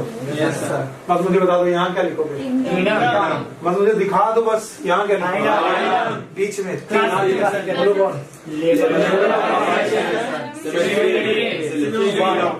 बना पाओगे? क्या एक फास्ट ट्राई करोगे? बिना देखे? अगर बिना देखे फास्ट ट्राई कर गए तो तुम्हें आ गया। बोलो यहाँ क्या लिखे? किंगडम हो गया। दूसरा number level of. Thank you very much. तीसरा सिमेट्री। बोलो फिर सीलोम, फिर फाइलम। क्या लिख पाओगे सब? अभी मुझे पूरा विश्वास है कि आप लिख दोगे। मैं बहुत फास्ट ट्राई कर रहा हूँ। किंगडम का नाम एनिमल है। अच्छा बताओ, एनिमल में लेवल ऑफ ऑर्गेनाइजेशन 2। एक कौन? बताओ ये कौन है? पैरा। कौन है? दूसरा कौन? Tissue, organ system. बताओ इनका क्या बोला? मेटा। बताओ इनके लिए एक टर्म मेटा। इनके लिए पैरा जोआ की सिमेट्री ए। बोलो और ए। पक्का? और यहाँ पर सीलेंट्रेटा। क्या होगा? यही है, इसी को बोलते हैं सिली मिस्टेक्स। जब आप कहते हो ना सिली मिस्टेक्स हो गई, तो सिली मिस्टेक्स नहीं है, आप है silly. And that's why you are doing mistake, क्योंकि तुम देख ही नहीं रहे हो कहां से चल रहे हो। एनसीईआरटी इतनी बड़ी लिख दी गई, वो भी तो लिख सकते थे, porifera coelenterata. Okay, now organ gate, इनके लिए कौन सा शब्द यूज करें? मेटा। और मुझे जगह मिलती तो मैं यहाँ पर लिख देता मेटाजोआ में भी यू मेटाजोआ, याद है ना आपको? वो तो तुम्हें मालूम है कैसे लिखना है। तो बताओ मेटाजोआ के बाद सॉरी ये तो यू मेटाजोआ में ही शब्द आ रहा, लेकिन आगे चलो इस इधर देखो कितने प्रकार की सिमेट्री? दो। एक और और यहाँ पर बायलैटरल। शाबाश, बायलैटरल। तो भाई बायलैटरल और रेडियल सिमेट्री हो गई। ओके ठीक है, यू मेटाजोआ शब्द आएगा। आगे चलो, रेडियल सिमेट्री में ए सिलोमेट, रेडियल सिमेट्री में ए सिलोमेट मतलब प्लेटीहेल्मिन्थीज। क्यों नहीं? क्योंकि प्लेटीहेल्मिन्थीज बायलैटरल, इसलिए ए सिलोमेट में क्या लगाओगे? बोलो सीलेंट डेटा है। वाह मेरे बच्चे। और बायलैटरल में कितनी कंडीशन? 3। इसीलिए मैंने बोला था ए सिलोमेट 2 बार मिलेगी, एक बार कैसी? सीलेंट डेटा, टीनोफोरा और पोरीफेरा जैसी, और दूसरी कौन सी? तो बताओ यहाँ पर क्या होगा? और यहाँ पर सिलोमेट, और यहाँ पर यू सिलोमेट। क्या आपको आ रहा है या रट्टा मार आ रहा है? बताओ ए सिलोमेट क्या है? प्लेटीहेल्मिन्थीज है ये, और ये अगर कोई बोले कॉर्डेटा का किंगडम, अच्छा बताओ इसका डिवीजन, सब डिवीजन, इसका सेक्शन यूज, इसका फाइलम कॉर्डेटा। नहीं आया? और इस तरीके से अगर क्लासिफिकेशन सीख पाए तो आप एनसीईआरटी का पेज नंबर 49 ध्यान से देखेंगे और आपको आ जाएगा। एनसीईआरटी का पेज नंबर 49 को ध्यान से देखने के बाद आप देखोगे कि सारे एनिमल किंगडम को क्लासिफाई कर दिया, और जितने लोग भी इस क्लासिफिकेशन को सीख पाए हैं वो सही तरीके से चल रहे। नाउ एक एक करके सारे फाइलम हमें पढ़ने, हमारी किस्मत में पहला फाइलम आया फाइलम पोरीफेरा। तो कुछ लोग ये सोचते हैं कि सर कितना पढ़ा के छोड़ देंगे या क्वेश्चन करा के छोड़ देंगे, तो अब वो लोग अपनी हालतें सुधारें क्योंकि समय बहुत ज्यादा है हमारे पास। नहीं कम है। तो ये भी मत सोचना कि आज, अभी तक तो मैं करता रहा था कि आज मेरी क्लास में 1 घंटा किया और आधा घंटा छूट गया तो मैं आधे घंटे छोड़ो। 2 घंटे का मतलब मूड बना के 2 घंटे आओ, यहाँ से चैप्टर खत्म हुआ, अगला चैप्टर शुरू हो जाएगा। जैसे मैं आज मूड बना के आया था पोरीफेरा, आज नहीं पढ़ाऊंगा लेकिन टाइम बच रहा तो पोरीफेरा हम पढ़ाएंगे। ठीक है, तो पोरीफेरा लिटरल मतलब है पोर bearing organism.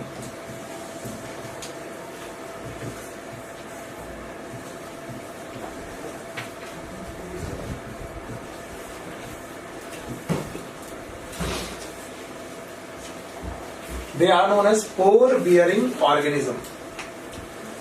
Okay? And the term porifera was given by Robert Grant. ये बस नाम, एक साइंटिस्ट का नाम ले लेना। Term porifera was given by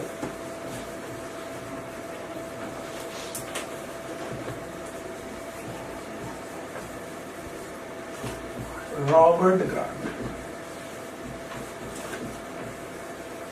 Robert grant के पहले पोरीफेरा को लोग प्लांट मानते थे, प्लांट कंसीडर करते थे।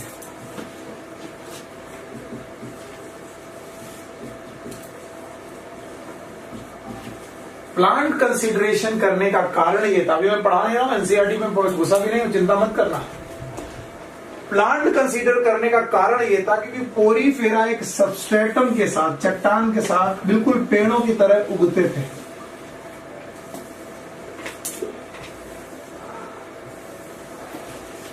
और ये मूव नहीं करते थे, इनमें लोकोमोशन नहीं होता था। So they have sessile habit. Sessile habit वो होती है जो मूव ना करे और जो सबस्ट्रेटम से अटैच रहे।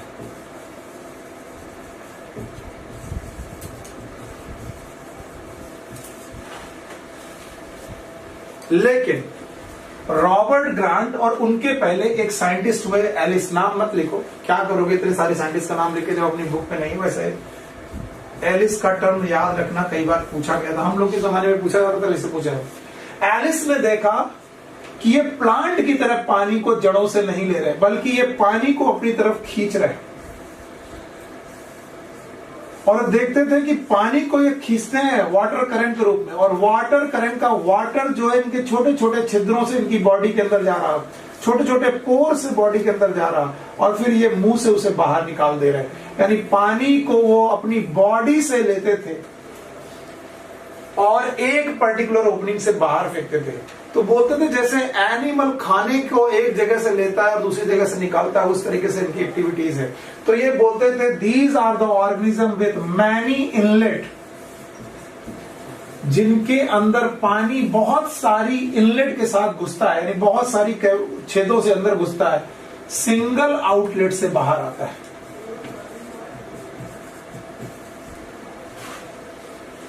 तो इन्होंने पहली बार देखा कि यार ये प्लांट जैसा कैरेक्टर नहीं है।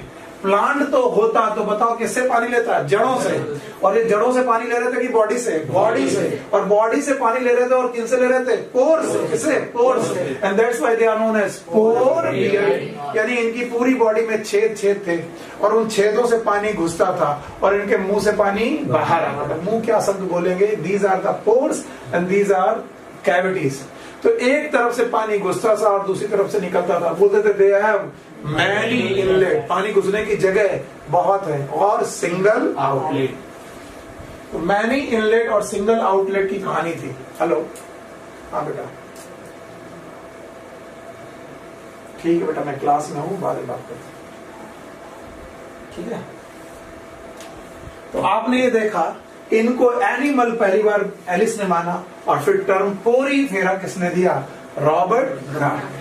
अगर आप इतना सीखोगे तो मुझे बताते जाओ। बताओ पोरीफेरा, इसका लिटरल मतलब क्या है?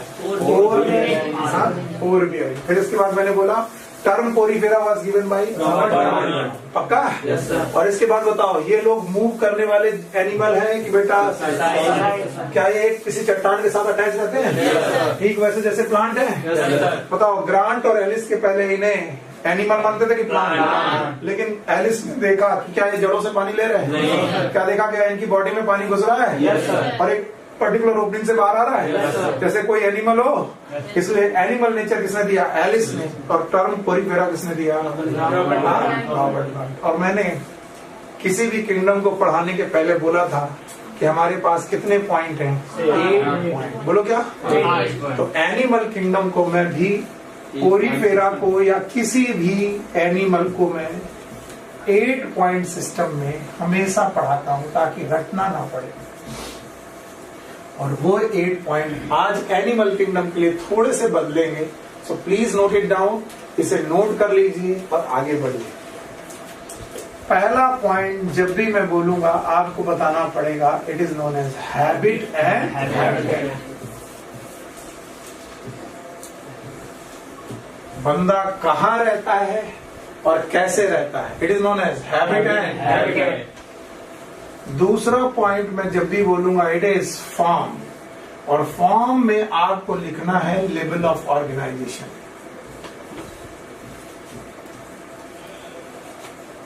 ये 8 पॉइंट हर बंदे को याद रहने चाहिए, जैसे आप प्लांट किंगडम में लर्न करके बैठे थे। पहला पॉइंट हैबिट एंड, दूसरा पॉइंट फॉर्म। और फॉर्म में क्या होता है? कितनी लेवल ऑफ ऑर्गेनाइजेशन याद है? इसके बाद तीसरा पॉइंट लिखेंगे आप सिमेट्री। सिमेट्री, जब सिमेट्री हो जाए तो चौथा पॉइंट लिखेंगे आप मॉर्फोलॉजी।